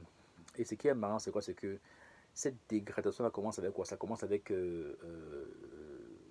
quand Nebuchadnezzar vient conquérir. Bon, quand je dis dégradation, ce n'est pas comme si les enfants d'Israël n'avaient pas commencé les rébellions. C'est pas comme s'ils n'avaient pas commencé. Mais quand Dieu a vraiment. Quand vraiment la présence de Dieu atteint son bout, c'est vraiment avec quoi? C'est vraiment avec euh, Nebuchadnezzar. Bien que Dieu avait déjà laissé que les 10 premiers tribus soient vendus dans le monde par les Assyriens, mais il a continué avec l'autre partie d'Israël du sud, qui était Jérusalem. Il a continué avec eux, mais ça a vraiment atteint l'apogée au temps de Jérémie, quand il a laissé que les Babyloniens viennent les conquérir. Et c'est justement quand Babylone donc vient conquérir Jérusalem, ils vont en captivité, bien que après que Babylone soit tombée, les enfants d'Israël reviennent, mais la royauté n'est plus pareille. La royauté n'est plus pareille. D'abord même, ce n'est même pas le fils du roi qui devient roi là maintenant, ça devient carrément autre chose. Tellement ce n'est plus pareil au point où la Bible ne parle même plus des rois après la chute de Babylone. Les gens qui viennent après là maintenant, ils établissent maintenant des rois, mais ce n'est plus pareil. Il y a des rois, mais il y a des rois qui ne sont pas forcément de la tribu des rois. Amen. Il y a des rois, mais qui ne sont pas forcément de la tribu des rois. Parce que quand tu regardes même, quand Jésus arrive sur la scène mondiale, quand Jésus même arrive, le roi même qu'ils ont, c'est un enfant de Édom, c'est un enfant de Ézo. Le roi Hérode. Hérode, c'est un enfant de Édom, c'est un enfant de Ézo. C'est un enfant d'un pays limitrophe. C'est un enfant d'un voisin qui vient être roi chez nous. C'est comme ça. Donc, c'est arrivé. Donc, à partir de Babylone, là, même quand il rentre là, autant des PS, là, ce n'est plus pareil. Et ce qui est marrant, c'est que c'est justement là où le roi de Nebuchadnezzar a cette vision-là, où il va donc lui-même déjà voir la dégradation de l'homme au fil du temps jusqu'à la fin des temps, vous voyez. Mais le roi de Nebuchadnezzar n'a pas pu expliquer ça. C'est plutôt, pas la grâce de Dieu, c'est plutôt Daniel justement qui a pu expliquer ça. Dieu l'a inspiré, il a expliqué ça. Il a expliqué ce que cette vision-là voulait dire. Mais si on veut juste focaliser sur la matière qui composait en fait cet homme-là, tu avais la tête d'or, la poitrine et les bras d'argent, le ventre et les cuisses de bronze, les jambes de fer, les pieds de fer, les pieds fracturés de fer, des morceaux de fer et d'argile. Ça montre la dégradation en fait du matériel au fil du temps, au point où le temps, quand Jésus arrive là, qu'est-ce qu'il voit? Il voit le fer mélangé avec l'argile. Il voit le fer mélangé avec l'argile. Et c'est cela qui représente le système actuel. Ok, où il y a tellement de fractures, les gens, le niveau spirituel est tellement bas, est tellement matériel, est tellement coupé. On est arrivé à un niveau où, comme je vous disais, les gens d'avant, eux, ils savaient qu'il y avait des sacrifices à faire, il y avait des dieux qu'il fallait servir.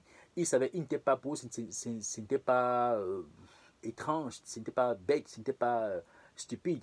Mais aujourd'hui, parce que nous sommes développés, nous sommes avancés avec nos sciences, les choses mystiques, les choses spirituelles, beaucoup ne croient pas. Beaucoup ne croient pas. Même certains mêmes Africains qui ont même grandi même dans ces cultures africaines-là, qui viennent ici, là, beaucoup se séparent, se détachent. Il y avait ces mélanges-là. Maintenant, tu as le christianisme, le bouddhisme, l'hindouisme, tu as le paganisme, tu as tellement de choses. Aujourd'hui, c'est un désordre total. Et ça arrive à un niveau où beaucoup même ne croient pas en ça. Beaucoup ne croient pas en ça. Beaucoup ne croient pas en ça. Beaucoup même qui étaient même chrétiens se posent même la question de savoir que est-ce que Dieu même existe? Est-ce qu'il existe même? Tu te retrouves en train de bagarrer avec les gens pour leur convaincre que Dieu existe, alors qu'ils sont chrétiens. Hein. Mais tu te trouves en train de bagarrer avec eux. Alors qu'à l'époque de ces gars-ci là, c'était monnaie courante, ce n'était pas étrange. C'est pour ça que je dis que les peuples d'avant comprendraient mieux. Je ne dis pas que Dieu allait leur ouvrir, je ne dis pas que Dieu allait leur ouvrir l'esprit pour comprendre tout ce qu'est la Bible. Mais il y a quand même des choses qu'ils allaient comprendre que c'est similaire à ce qu'eux-mêmes faisaient. Servir un Dieu, la fête des récoltes, la fête de ceci, la fête de cela, et puis plein les sacrifices, et puis plein de choses. C'était plus ou moins similaire à ce que les enfants d'Israël faisaient, sauf que le Dieu d'Abraham, Isaac et Jacob, lui, il avait des prescriptions particulières, et pour trouver ça, c'est dans la Bible, ok. Je ne dis pas qu'il fallait faire les trucs des autres dieux et penser que c'est ces écrits de Dieu. Non, ce que le Dieu d'Abraham, Isaac et Jacob disait, bien que ça avait les similaires, mais ça n'atteignait pas forcément le même objectif, de la même façon. Et ça ne transformait pas forcément l'homme de la manière que le Dieu d'Abraham, Isaac et Jacob disait. Oui, Inanna demandait aussi le culte pour les récoltes, comme le Dieu d'Abraham, Isaac et Jacob disait, c'est vrai, mais à la fin, elle voulait te faire à son image, qui est quoi? Un hermaphrodite. Alors que le Dieu d'Abraham, Isaac et Jacob, quand il te fait à son image, il te fait à l'image de Christ. La femme est là où elle est, l'homme est là où elle est. La femme est là où elle est, l'homme est là où il est. Les choses entrent. Parce qu'il faut voir que ce sont des cultes qu'on donne à ces dieux-là. Mais ces cultes-là, d'une manière comme d'une autre, parce qu'on participe à l'intérieur, parce qu'on scelle des alliances avec ces dieux-là, ça nous transforme d'une manière comme d'une autre. Ça nous transforme d'une manière comme d'une autre. Donc ne pas donner un culte à Inanna en pensant que tu vas ressembler à Christ. Non, tu vas ressembler à Inanna. Et à la fin, quand Christ va venir, il va finir avec toi. Donc, je ne suis pas en train de dire que parce que c'était plus ou moins similaire, c'est pareil. Non. Voilà encore un truc. Le Dieu d'Abraham, Isaac et Jacob, lui, il n'avait pas de prêtresse. C'était des hommes. Et c'est une famille particulière. Le Dieu d'Abraham, Isaac et Jacob n'avait pas demandé aux hommes de sacrifier d'autres hommes. Non. C'était des animaux. Même quand Christ est mort là, ce n'est pas que les prêtres ont pris Christ, ils ont sacrifié, ils ont brûlé, ils ont... Non, non, non. C'est que les puissances de ce monde ont tué Christ. Mais Dieu maintenant a pris ça comme un sacrifice. C'est ça la différence. Donc, il ne faut pas mélanger les choses. Il y avait des similitudes, oui, mais il ne faut pas mélanger les choses. Sans tirer de long en large, l'imagerie qu'il voit ici, là, justement, il démontre où les enfants de Sion étaient, comme de l'or pur. Mais maintenant, quand ils voient où ils sont comme la crasse, la terre, la poussée de la terre. Donc, ça me rappelle en fait quoi? Ça me rappelle l'image en fait de ce que Nebuchadnezzar a vu là. Et cette image, là, justement, te montre comment est-ce que le monde se détériore. Contrairement à ce que les gens pensent que oh, le monde est avancé parce qu'aujourd'hui, on a les missiles, on a les avions, on a les avions supersoniques. On fait le génie, l'architecture, la médecine où on voit les images, les images, les radios, les scanners, téléphone à distance. Quand Dieu regarde le monde, Dieu voit que le monde se détériore. Il est tellement fragile. Et il suffit d'une étincelle, c'est fini, tout va brûler. Voilà comment il regarde le monde. Non seulement ça, est-ce que le monde là a donc augmenté notre espérance de vie? Est-ce que le monde là a augmenté notre espérance de vie? On continue de mourir, on continue de se tuer. Et on fabrique des armes que il suffit, on contracte des systèmes et des armes que il suffit d'une étincelle, c'est fini. Il suffit d'une vraie guerre là, on rentre à l'aide de la pierre polie. C'est ça. Donc quand je regarde ça, c'est ce qu'il voit. Sans tirer de long en large. Lamentation chapitre 4 verset 2. Les nobles fils de Sion estimés à l'égard de l'or pur sont regardés hélas comme des vases de terre, ouvrage des mains du potier. Les chacals même présentent la mamelle et allaitent leurs petits. Mais la fille de mon peuple est devenue cruelle, comme les Autriches du désert. La langue du nourrisson s'attache à son palais, desséché par la soif. Les enfants demandent du pain et personne ne leur en donne. Ceux qui se nourrissaient de mets délicats périssent dans les rues. Ceux qui étaient élevés dans la pourpre embrassent les fumiers. Le châtiment de la fille de mon peuple est plus grand que celui de Sodome. Vous voyez, le châtiment de la fille de mon peuple est plus grand que celui de Sodome. Détruite en un instant, sans que personne ait porté la main sur elle. Vous voyez, c'est ça. Les gars ont commencé à mourir là-bas entre les maladies, entre les fléaux, entre les calamités bizarres qui les frappaient, entre ceci, entre cela, entre la famille. C'était horrible. Les gars se mangeaient entre eux. Ces princes étaient plus éclatants que la neige, plus blancs que le lait. Ils avaient le teint plus vermeil que le corail. Leur figure était comme le saphir. Leur aspect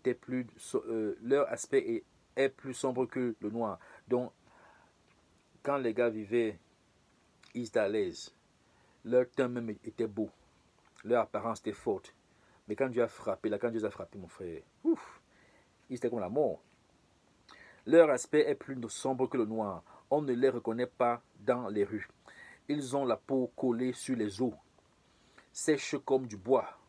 Vous avez eu à voir les images des Somaliens et des Éthiopiens pendant les famines là. Voilà. Ceux qui périssent par l'épée sont plus heureux. Vous voyez. Tu meurs, tu n'as pas à voir tout ça. Tu n'as pas à souffrir pendant longtemps. Tu n'as pas à voir tout ça. Tu meurs. Ceux qui périssent par l'épée sont plus heureux. Ceux qui périssent par la faim, qui tombent exténués, privés du fruit des champs. Les femmes, malgré leur tendresse, font cuire leurs enfants. Les femmes, malgré leur tendresse, font cuire leurs enfants. Ils leur servent de la nourriture au milieu du désastre de la fille de mon peuple. Imagine, tu manges là, tu sais la nourriture à ton enfant. Ton enfant et toi, vous avez vu les gens mourir devant vous. Le mari mort, tes frères et soeurs sont morts. Tu es là, tu viens encore avec ta mère te donne la nourriture devant ton père qui pourrit. Vous mangez même la chair de votre père. Les femmes même, à force de trop de famine, elles coupe l'enfant, elle assaisonne, elle prépare, elle mange. Les femmes, malgré leur tendresse, font cuire leurs enfants. Ils leur servent de nourriture. Ils leur servent de nourriture au milieu du... Donc ils mangent leurs enfants. Ils font cuire leurs enfants. Ils assaisonnent. Ils font cuire leurs enfants. Ils mangent leurs enfants au milieu des calamités. L'Éternel a épuisé sa fureur. Il a répandu son ardente colère. Il a allumé dans Sion un feu qui en dévore les fondements. Quand il dit cela, qu'il a allumé un feu qui en dévore le fondement, c'est que spirituellement, il les avait abandonnés. Et il a dit cela que j'ai retiré ma droite. J'ai retiré ma couverture, j'ai retiré ma protection. J'ai livré leurs chefs et leurs rois et leurs sacrificateurs et les prophètes à l'épée, à la famine, à l'épidémie, à la captivité. Donc spirituellement, il les avait déjà livrés. Non seulement c'est encore, Jérémie dit cela que, est-ce qu'il y a un truc qui se passe dans ce monde que Dieu n'est pas au courant? Ou alors qui n'a pas permis? Tout ce qu'il a écrit se passe. Jusqu'à présent, c'est pour ça que la Bible, c'est un livre historique, prophétique, spirituel. Ce n'est pas un... Donc quand vous lisez, il faut lire avec le désir de vouloir comprendre le contexte historique, le contexte prophétique par la grâce de Dieu, et le contexte spirituel. Parce qu'en lisant ça aussi, en lisant ça aussi, il faut maintenant aussi que nous aussi, on tire des leçons de ce que nos aïeux ont eu à faire comme erreur et qu'on ne commette pas les mêmes erreurs. Mais il faut déjà rentrer dans la loi et s'éduquer et voir comment est-ce qu'on peut l'appliquer et aussi enseigner ça à nos familles, nos enfants, nos familles, par la grâce de Dieu. Et même les gens autour de nous, tous ceux qui seront prêts à vouloir écouter. La Bible dit cela que Lamentation chapitre 4 verset 11. L'Éternel a épuisé sa fureur, il a répandu son ardente colère, il a allumé dans Sion un feu qui en dévore les fondements. Et quand on dit cela qu'il a allumé un feu, il a effectivement allumé un feu. Ça commence dans le spirituel et ça se manifeste dans le physique. Les rois de la terre n'auraient pas cru. Écoutez très bien. Les rois de la terre n'auraient pas cru. Aucun des habitants du monde n'aurait cru que l'adversaire, que l'ennemi entrerait, que l'ennemi entrerait dans les portes de Jérusalem. Voilà parce que Jérusalem, parce que déjà quand on regarde l'histoire, comment est-ce que ces gars-là sont arrivés dans la terre d'Israël, dans la terre promise là, il faut y avoir, c'était miraculeux. Et quand les gars-là même ont atteint l'apogée au temps de David et de Salomon, ils étaient très forts, très puissants. Et les rois, après, ont continué plus ou moins dans cette lancée-là. Personne n'arrivait à les conquérir. Personne n'arrivait à les conquérir. Mais quand maintenant la patience de Dieu avait atteint son maxime, c'est là maintenant que Dieu a dit ok, il a maintenant commencé à ouvrir les portes. Et ce qui s'est passé là-bas, on a compris que mon frère, c'est lui. On a compris que c'est Dieu qui le livre. On a compris, parce que c'est lui. Les gens ont cherché à conquérir, surtout au temps de David, Salomon, là, en descendant là, les rois là, on a cherché à les conquérir. Mais les gens n'ont pas pu. Et la façon dont on les a conquis là, c'était extraordinaire. Les rois de la terre n'auraient pas cru. Aucun des habitants du monde n'aurait cru que l'adversaire, que l'ennemi entrerait dans les portes de Jérusalem. Voilà le fruit des péchés de ses prophètes, des iniquités de ses sacrificateurs, qui ont répandu dans son sein le sang des justes. Vous voyez, ils iraient en aveugle dans les rues, souillés de sang. On ne pouvait toucher leurs vêtements. Éloignez-vous, impurs, leur criait-on. Éloignez-vous, éloignez-vous, que nous touche, éloignez-vous, éloignez-vous, ne nous touchez pas.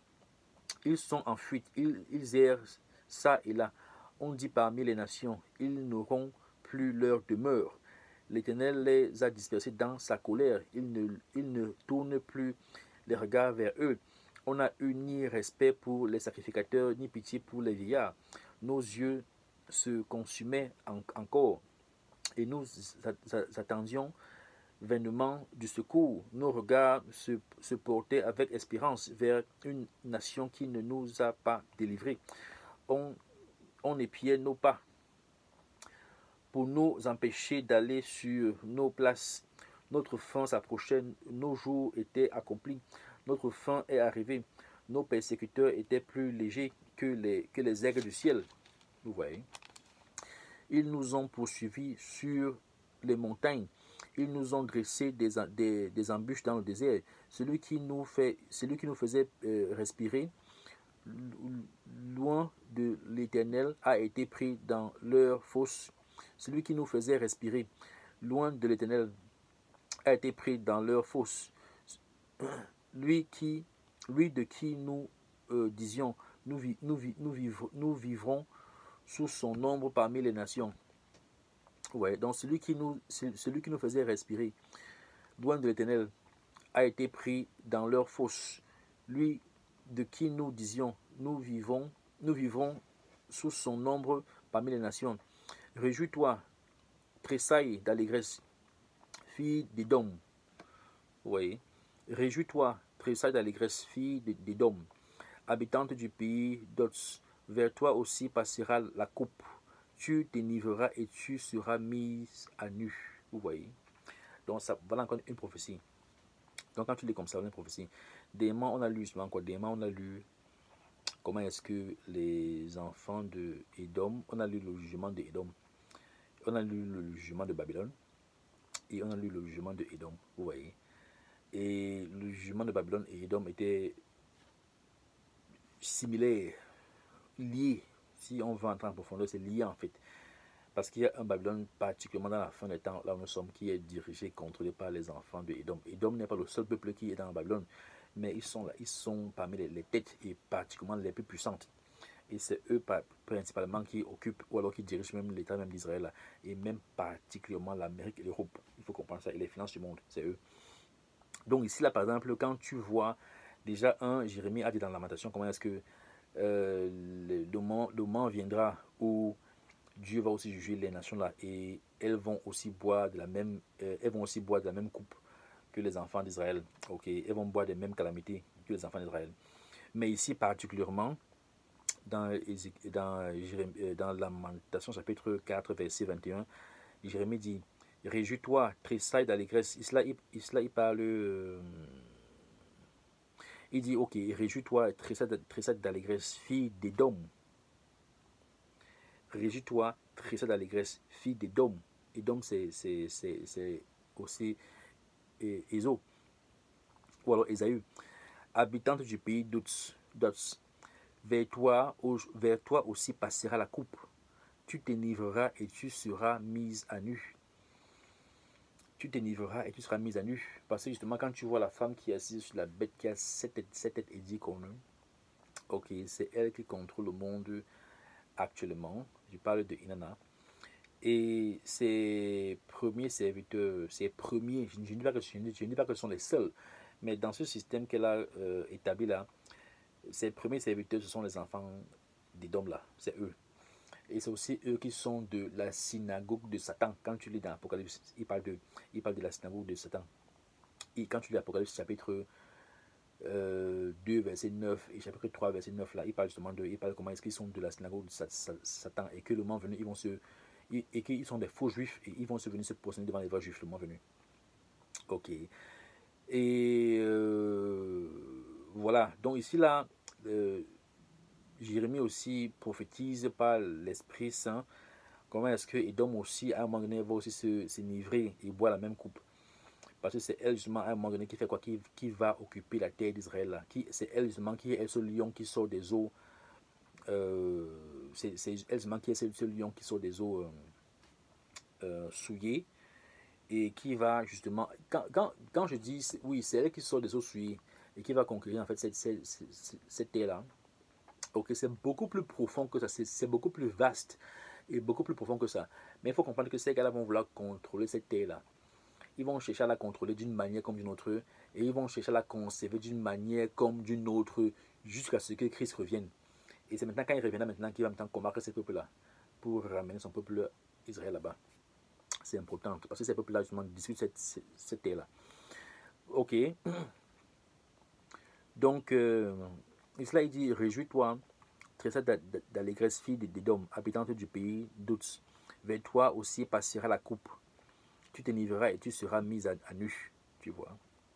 Et c'est le jugement qui arrive non seulement à Édom, mais au monde entier, mais particulièrement à Édom. On a parlé ça la semaine passée. Islam dit maintenant: fille de Sion, ton iniquité est expiée. Ça veut dire quoi? Pardonner.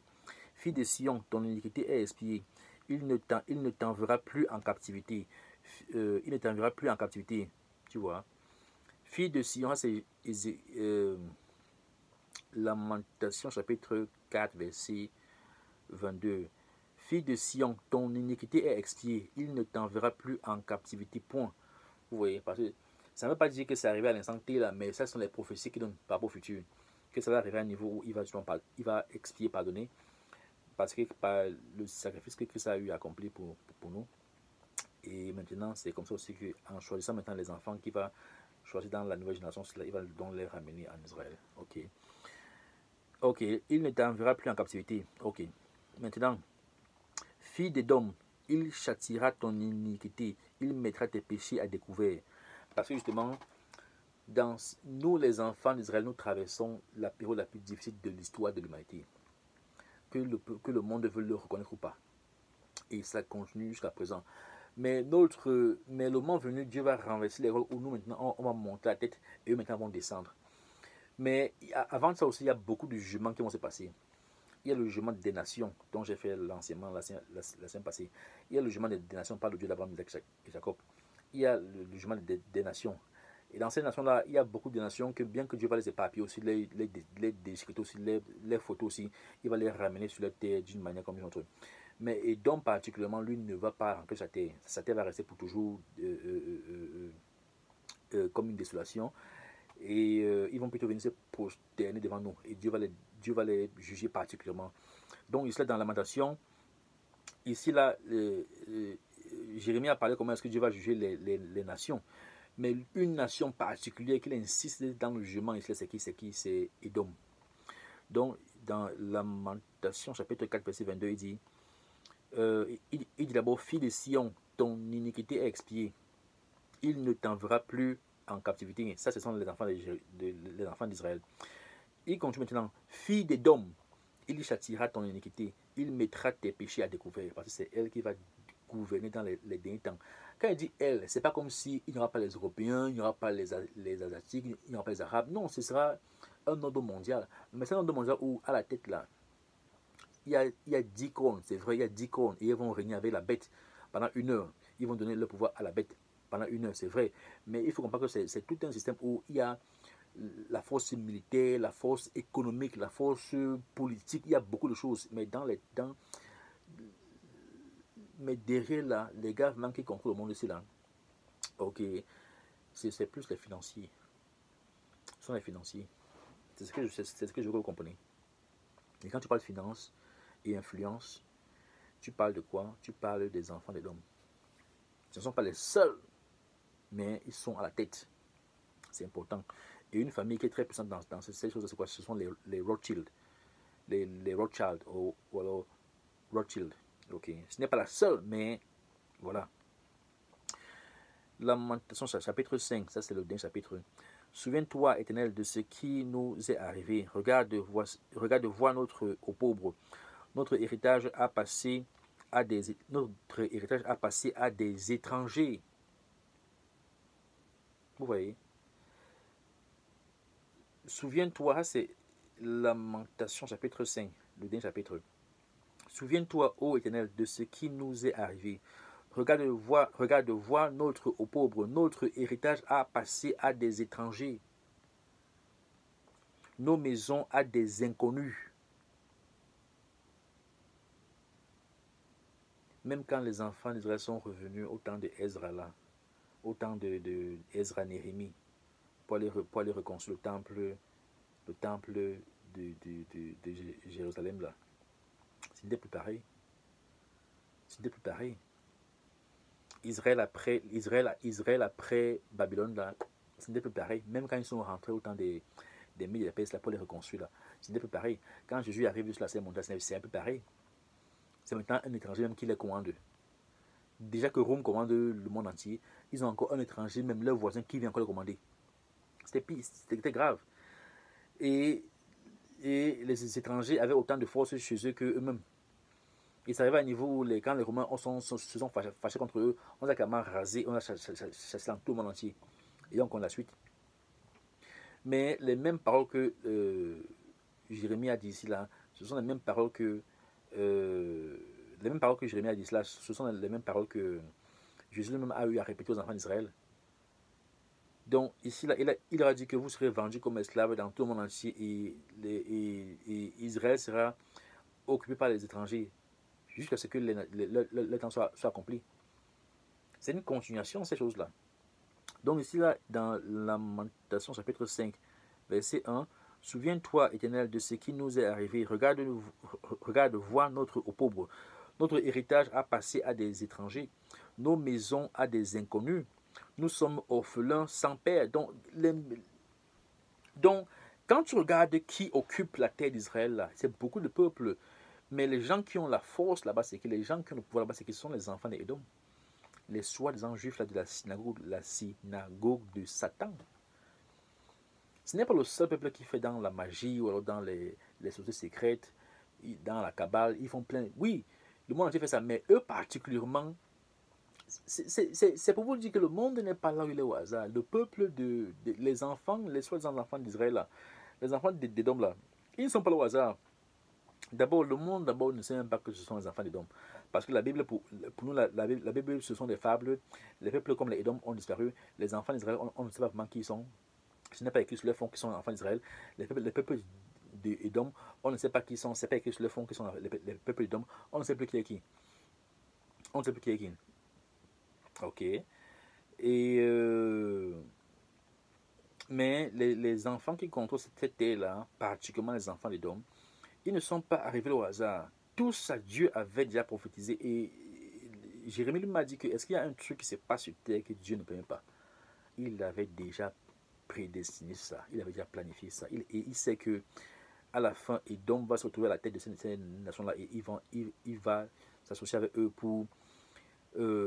parce que Édom a toujours envié Jacob. Donc maintenant qu'il arrive à la tête de ces nations-là, il va faire tout et tout pour que les prophéties de Dieu ne s'accomplissent pas. Donc il fait quoi? Donc il s'allie avec le diable. C'est pour ça qu'il est un faux juif il est un faux juif dans un temple. Il est un faux juif dans une synagogue de Satan. Ok. Et lui particulièrement, il aura un jugement particulier. Ok. Et c'est lui justement qui est la tête des peuples qui ont conquis, qui ont conquis et qui habitent la terre là. Jusqu'à présent. Souviens-toi, Éternel, de ce qui nous est arrivé. Regarde de voir notre pauvre. Notre héritage a passé à des étrangers. Nos maisons à des inconnus. Nous sommes orphelins sans père. Nos mères sont comme des veuves. Nous buvons notre eau à prix d'argent. Nous payons notre bois. Nous buvons notre eau à prix d'argent. Pour boire l'eau maintenant, il faut que tu payes. Nous payons notre bois. Nous sommes poursuivis, le joug sur le cou. Ils ont les esclaves, ils sont au bas de l'échelle. Et ça ne s'est pas seulement arrêté au temps de Jérémie, ça compte jusqu'à présent. Nous sommes poursuivis, le joug sur le cou. Nous sommes épuisés, nous n'avons point de repos. Nous avons tendu la main vers l'Égypte. Croyant que l'Égypte va les sauver, jamais de la vie. Nous avons tendu la main vers l'Égypte, vers la Syrie, pour nous rassasier de pain. Nos pères ont péché et ils ne se sont et nos pères ont péché, ils ne sont plus. Et c'est nous qui portons la peine de leurs iniquités, parce que tout ce que nos pères ont eu à faire, nos aïeux ont eu à faire, ça nous suit jusqu'à présent. Des esclaves dominent sur nous. Écoutez très bien. Des esclaves dominent sur nous. Quand Dieu va retourner l'ordre bancal de ce monde, quand il va retourner ça dans le bon sens, c'est Israël qui sera en haut. Et le monde entier sera en bas. Et le monde entier va servir le Dieu d'Abraham. Le monde entier va connaître le seul et unique Dieu, l'Éternel des armées. Ils vont servir le Dieu d'Abraham, Isaac et Jacob. Ils vont servir particulièrement qui Jérusalem, Israël. Ils vont amener leur richesse dans la terre d'Israël. Ce n'est pas comme si la terre va rester vide, mais ils vont ramener beaucoup de leurs produits dans Israël. Ils vont bénir Israël. Ok. Et Israël est la race dominante, c'est la race royale. Ok. Et le reste du monde sont les esclaves. Je sais que si il y a des gens qui écoutent ces vidéos-là et ils ne sont pas bantous, ça peut les énerver, mais ce n'est pas mon problème. C'est ce que la Bible dit. La Bible dit cela que des esclaves dominent sur nous. Des esclaves. Parce que Dieu avait justement, quand tu lis les accords de l'alliance qu'il a fait avec les enfants d'Israël, dans Deutéronome 28, les enfants d'Israël étaient supposés être la tête des nations et non la queue. Ça veut dire quoi? Il y a une tête et il y a une queue. Donc il y a une tête après quand tu descends. Chaque nation a son but sur la terre. Et non seulement ça, les enfants d'Édom particulièrement sont appelés à nous servir. Ils sont appelés à nous servir. Ils sont appelés à nous servir. Et ça va se réaliser. C'est pour ça qu'eux, ils ont un châtiment particulier. Et comme le monde est tellement renversé, les gens qui sont supposés être la tête des nations, ils sont au bas de l'échelle. Et ça pendant des millénaires. Parce que quand tu regardes quand ces calamités sont commencées, ça fait depuis. Là, c'est 500 ans avant Christ. 600 ans, 500 ans avant Christ. Et ça continue jusqu'à présent d'une manière comme d'une autre. Les gens qui sont appelés à diriger ce monde-ci avec l'autorité de Jésus-Christ, de Dieu et l'Esprit de Christ, ok, qu'est-ce qu'ils font? Ils sont au bas de l'échelle. Et les esclaves, ceux qui sont appelés à nous servir, le monde entier qui est appelé à nous servir, ils sont au-dessus de nous. Non seulement ça, la personne qui est encore appelée à nous servir encore plus même, il est à la tête. C'est vraiment un système qui est... Like, c'était comme ça, là, c'est maintenant comme ça. C'est comme ça. Donc quand ils disent là que des esclaves dominent sur nous, ils savent de quoi ils parlent. Et personne ne nous délivre de leurs mains. Personne. La Bible n'a pas dit qu'en 1917, les Américains, les Français, les Russes, les Anglais vont s'allier pour demander qu'on nous donne l'accès à Jérusalem. Ce n'est pas ce que la Bible a dit. La Bible a dit que c'est Jésus, quand il va revenir par la force, c'est lui qui va ramener les enfants d'Israël à Israël. Et il a dit que les peuples là vont, quand il va venir, il va entrer en discussion avec ces peuples-là par rapport à ce que ces gars-là ont fait de son peuple, qu'ils ont persécuté et ils les ont répartis sur la surface de la terre. Et ils ont pris sa terre, ils ont divisé. Donc quand il va venir là, il va demander que où est mon peuple? Vous les avez envoyés où? C'est lui-même qui va venir amener ses enfants sur la terre là. Ce ne sont pas les Russes, ce ne sont pas les Français. Au contraire, eux, ils vont continuer de faire le maximum d'efforts pour occuper la terre là. Donc quand tu comprends ça, tu comprends maintenant pourquoi est-ce que Israël là, bien qu'ils disent qu'ils sont rentrés, il n'y a pas de paix là-bas. Et regarde toutes les abominations qu'il y a là-bas. On dit là que Lamentation chapitre 5 verset 8. Des esclaves dominent sur nous et personne ne nous délivre de leurs mains. Les blancs là sont supposés être nos esclaves, ils vont nous servir demain. Les arabes là vont nous servir demain. Le monde entier va nous servir demain. C'est important de comprendre ça. Ils vont nous servir demain. Donc il faut que nos femmes cessent de se maquiller décapées pour ressembler aux blanches. Cessez de vouloir ressembler aux putes. Cessez de vouloir ressembler aux filles de Inanna. Mais je parle dans le vide parce que qui va m'écouter? Vous êtes de la classe royale, mais vous voulez ressembler aux esclaves. Des esclaves dominent sur nous et personne ne nous délivre de leurs mains. Nous cherchons notre pain au péril de notre vie. Devant l'épée du désert, avec toutes les richesses qu'on a en Afrique, on n'arrive pas à manger, boire, alors que le pays est riche. Et ce sont les autres qui viennent s'enrichir à nos dépens. Notre peau est brûlante comme un four. Notre peau est brûlante comme un four par l'ardeur de la faim. Quand tu as faim, déjà que nous sommes noirs, quand tu as faim, quand tu noircis bien, ta peau colle là sur ta peau. Ils ont déshonoré les femmes dans Sion. Ils ont déshonoré les femmes dans Sion, les vierges dans les villes de Juda. Des chefs ont été pendus par leurs mains. Vous voyez, la personne des vieillards n'a pas été respectée. Les jeunes hommes ont porté la meule. Les enfants chancelaient sous les fardeaux de bois. Les vieillards ne vont plus à la porte. Les jeunes hommes ont cessé leur chant. La joie a disparu de nos cœurs. Le deuil a remplacé nos danses. La couronne de notre tête est tombée. Malheur à nous, parce que nous avons péché. Si notre cœur est souffrant, si notre cœur est souffrant, si nos yeux sont obscurcis, c'est que la montagne de Sion est ravagée. Si notre cœur est souffrant, si nos yeux sont obscurcis, c'est parce que la montagne de Sion est ravagée. Je vous ai dit que l'état physique de Jérusalem, là, d'Israël, là, qui ressemble à un désert, à un coin dévasté là. C'est tout simplement la réflexion de ce que les enfants d'Israël aujourd'hui représentent.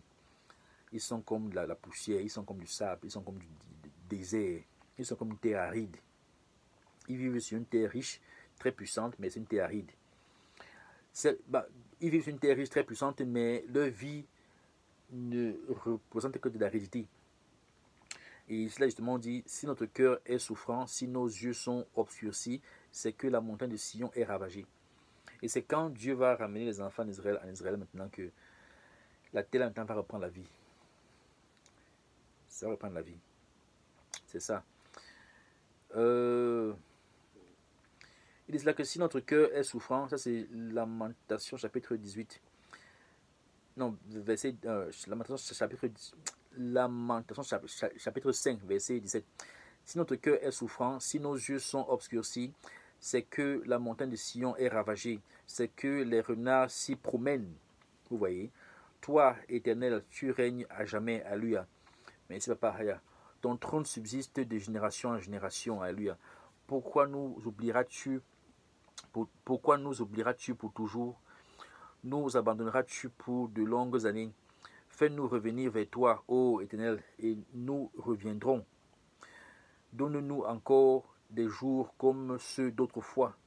Nous aurais-tu entièrement rejetés et t'irriterais-tu contre nous jusqu'à l'excès?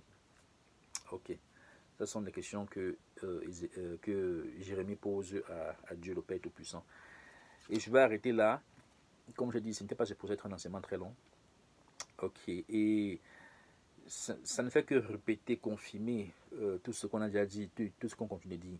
Mais c'est bien de lire, parce qu'ici là maintenant, qu'est-ce que Jérémie fait? Jérémie ressort justement les calamités que les enfants d'Israël ont eu à vivre pendant cette période-là. Ok, il ressort les calamités là. Mais non seulement c'est un livre historique, parce que ça parle justement de tout ce que les enfants d'Israël ont, de l'alliance que le Dieu d'Abraham, Isaac et Jacob avaient fait avec leur patriarche, mais comment les gars ont désobéi, comment les gars ont plutôt cru aux faux prophètes et aux rois rebelles et aux chefs rebelles. Et il parle du désordre, de la méchanceté des enfants d'Israël. Il parle de ceci, cela. Et il parle de comment est-ce qu'à un moment donné, Dieu a été patient au point où il a tout simplement déclenché sa colère sur eux, sa vengeance sur eux. Et c'est lui seulement qui les a livrés à leurs ennemis. Et il parle justement des calamités qu'ils ont subies à l'instant T, là, quand les Babyloniens sont venus les conquérir. Mais aussi, si tu comprends que la Bible c'est un livre historique, prophétique et spirituel, il parle aussi justement des calamités qui continuent de suivre les enfants d'Israël jusqu'à présent. Ce n'est pas un hasard. Puisque Jésus-Christ lui-même a eu à parler de ça. Comment est-ce que voilà ce qui va se passer après que je parte? Ok, c'est aussi pour ça que Jésus-Christ disait aux femmes d'Israël de Jérusalem au lieu de pleurer pour moi, pleurez plutôt pour vous et pour vos enfants par rapport aux jours à venir, par rapport à ce qu'ils vont devoir traverser.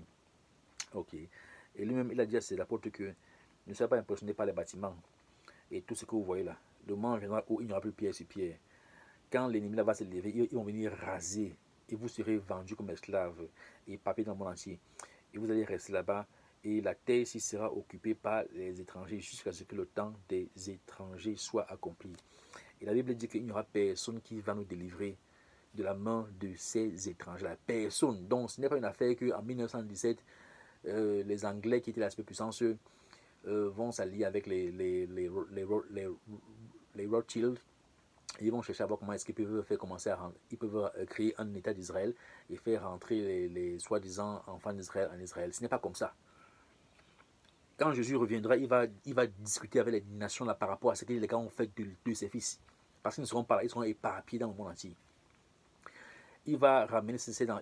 Il a dit qu'ils vont occuper cette terre-là, les étrangers vont occuper cette terre-là jusqu'à ce que leur temps soit accompli. Le temps n'est pas encore accompli. Le monde est toujours dirigé par le malin, par le mal. Le monde est toujours dirigé par le mal, donc le temps des étrangers n'est pas encore accompli. Il y a encore beaucoup de choses qui doivent se passer avant que ce soit accompli. Et normalement, Dieu n'a pas dit que les enfants d'Israël vont rentrer là-bas, ça soit là-bas, attendre pendant 100 ans, 200 ans avant. Non, non, non, non, non. Les gars qui dirigent ce monde ne veulent pas. Ils ne veulent pas. D'abord, Dieu a tellement effacé même de la mémoire des hommes qui sont vraiment les enfants d'Israël. Parce que quand je parle comme ça, ce n'est pas comme si le blanc moyen sait qui nous sommes. Il ne sait pas. Ce n'est pas comme si l'arabe moyen sait qui nous sommes. Ce n'est pas comme si l'asiatique moyen sait qui nous sommes. Nous-mêmes, déjà, même qui sommes les enfants d'Israël, on ne connaît même pas d'abord qui nous sommes. L'histoire qu'on nous a donnée est comme ça là. Les Bantous, ce sont les 20 jours du Cameroun et du Nigeria. Après, ils sont repartis dans l'Afrique de l'Ouest, l'Afrique de l'Est et l'Afrique du Sud. Voilà notre histoire. Et après, un jour, les Blancs sont venus. Et les Blancs cherchaient les esclaves. Ils sont venus au 14e siècle, 15e siècle. Ils sont arrivés dans. Ils ont traversé toute l'Afrique, traversé tout le monde entier là. Ils sont venus seulement là chez nous en Afrique là. Ils ont pris, ils sont allés vendre. Ok. Et après un jour, en 1884, ils ont fait le partage de l'Afrique, qu'ils ont appelé le partage du gâteau africain. Ils ont fait ça à Berlin. Ok, après, ils nous ont colonisés. Après un jour, en 1960, ils nous ont décolonisés. Après ça, ils sont partis, mais ils ont continué à nous piller, contrôler, tout ça. Voilà notre histoire. Nous-mêmes, on ne connaît pas notre histoire. Le monde entier même ne connaît pas notre histoire. Très peu sont ceux qui comprennent. Ce n'est pas la grâce de Dieu maintenant que Dieu ramène ça à notre esprit, pour nous montrer qui nous sommes. Pourquoi? Parce que l'heure est en train d'arriver. Et pour que beaucoup de ces... Mais tu vois, on a aussi lu la semaine passée comment est-ce que les enfants de Juda et les enfants d'Israël vont se rassembler à un moment donné. Et ils vont commencer à chercher le chemin d'Israël. Et ils vont commencer, et Dieu même va sceller une alliance éternelle avec eux. Et tôt ou tard, Dieu va les ramener justement dans cette terre-là. Mais il va les laver, les purifier, les sanctifier, et il va les ramener là-bas. Ils vont dominer à jamais. Il y aura la paix sur terre. Mais avant ça, il faut qu'il y ait les calamités. Okay. Donc c'est tout ça. Il y a beaucoup de choses. L'époque dans laquelle on vit là est vraiment intéressante. Elle est vraiment mouvementée. Elle est vraiment intéressante. Et les choses qui vont se passer au fur et à mesure seront vraiment intéressantes. Ok. Donc c'est ça. Donc ce n'est pas une affaire que les étrangers vont venir nous prendre, nous amener là-bas, et au lieu qu'on change, on va continuer à faire l'homosexualité, on va continuer à faire la pédophilie, on va continuer à faire la franc-maçonnerie, la rose croix, on va continuer à faire les guerres, vendre les armes. Mais ce n'est pas ce que la Bible dit. Non seulement ça, les soi-disant juifs qui sont là-bas, ils ne croient même pas là-bas en Christ. Donc, après que Dieu les a fouettés comme ça pendant des millénaires, ils vont encore rentrer là pour ne pas croire en Christ et pour continuer à supporter le nouvel ordre mondial. Ça n'a pas de sens. Donc, qui sont ces gens-là? Donc, la Bible, c'est un livre historique, prophétique, spirituel, elle est très profonde. Vos pasteurs et prêtres, moi, je ne sais pas ce qu'ils font. Qu'est-ce qu'ils font comme... Je ne sais pas, ils vont dans ces écoles-là, on leur apprend à lire, à écrire la Bible. Je ne sais pas, qu'est-ce qu'ils font là-bas? Pourtant, c'est clair. Bon, je sais que ce n'est pas la grâce de Dieu, c'est pas comme si je suis intelligent. C'est pas la grâce de Dieu qu'il a commencé à ouvrir les yeux de ses enfants. Et il les prépare parce que nous sommes encore dans la dernière heure. Et tout ce qu'il fait, c'est pas sa grâce. Ce n'est pas qu'on est trop fort. Moi-même, cette compréhension, cela, c'est pas sa grâce. Et je ne comprends pas tout. Mais même le peu que je comprends, c'est pas sa grâce. Et c'est parce qu'il prépare déjà justement cette transition-là. Et nous sommes dans des nous sommes en train d'entrer, si vous voulez pas, nous sommes en train d'entrer dans la dernière heure. Mais avant d'entrer dans la dernière heure là, il y a d'abord des cataclysmes qui doivent se passer. Extraordinaire. Donc moi, c'est pour ça que je vous dis chaque jour qu'il faut lire, il faut étudier, il faut méditer. Il faut laisser Dieu vous éclaircir. Il faut prendre plaisir à lire sa parole. Il faut prendre plaisir à étudier, partager. Laissez que Dieu transforme vos vies. Écoutez ses commandements, appliquez-les. Qu'il vous guide. Parce que nous sommes en train d'arriver à une période où les choses vont commencer à se dégrader. Il vous a montré comment est-ce que l'homme est parti de l'eau pure. Premièrement, les enfants d'Israël, ils sont partis de l'eau pure à un état de poussière. Et ça montre aussi non seulement les enfants d'Israël, mais aussi justement les peuples de ce monde-ci là. Et ce à quoi les différents royaumes vont ressembler. Quand tu regardes la statue de Nebuchadnezzar dans Daniel 2, c'est ça, c'est pareil. Donc, la Bible, ça, c'est un seul livre, ce n'est pas plusieurs livres. Vous voyez, je vous parle de Ésaïe, je vous parle de Jérémie, je vous parle de Lamentation, je vous parle de Daniel, je vous parle d'Apocalypse. C'est un seul livre, ce n'est pas 10 000 livres, c'est un seul livre. Je vous parle de ce que Jésus a dit dans Luc et Matthieu. Je vous parle de plein. C'est un seul livre, ce n'est pas 10 000 livres. Donc, étudiez, étudiez, étudiez. Laissez que la parole de Dieu vous transforme. Laissez qu'elle vous change. Laissez. préparez-vous, nous sommes déjà en guerre. N'attendez pas quand la guerre physique va commencer. Nous sommes déjà en guerre, il faut se préparer dès maintenant. Vous avez vu comment est-ce que Jérémie s'est préparé avant que Babylone arrive. On a aussi intérêt à se préparer maintenant avant que les calamités n'arrivent et avant que l'heure noire n'arrive. Parce que quand cela arrive là, ce sera trop tard. Donc à Dieu, Papa Haya, la gloire. Merci beaucoup, je vous aime. Passez un bon sabbat. Merci, bye.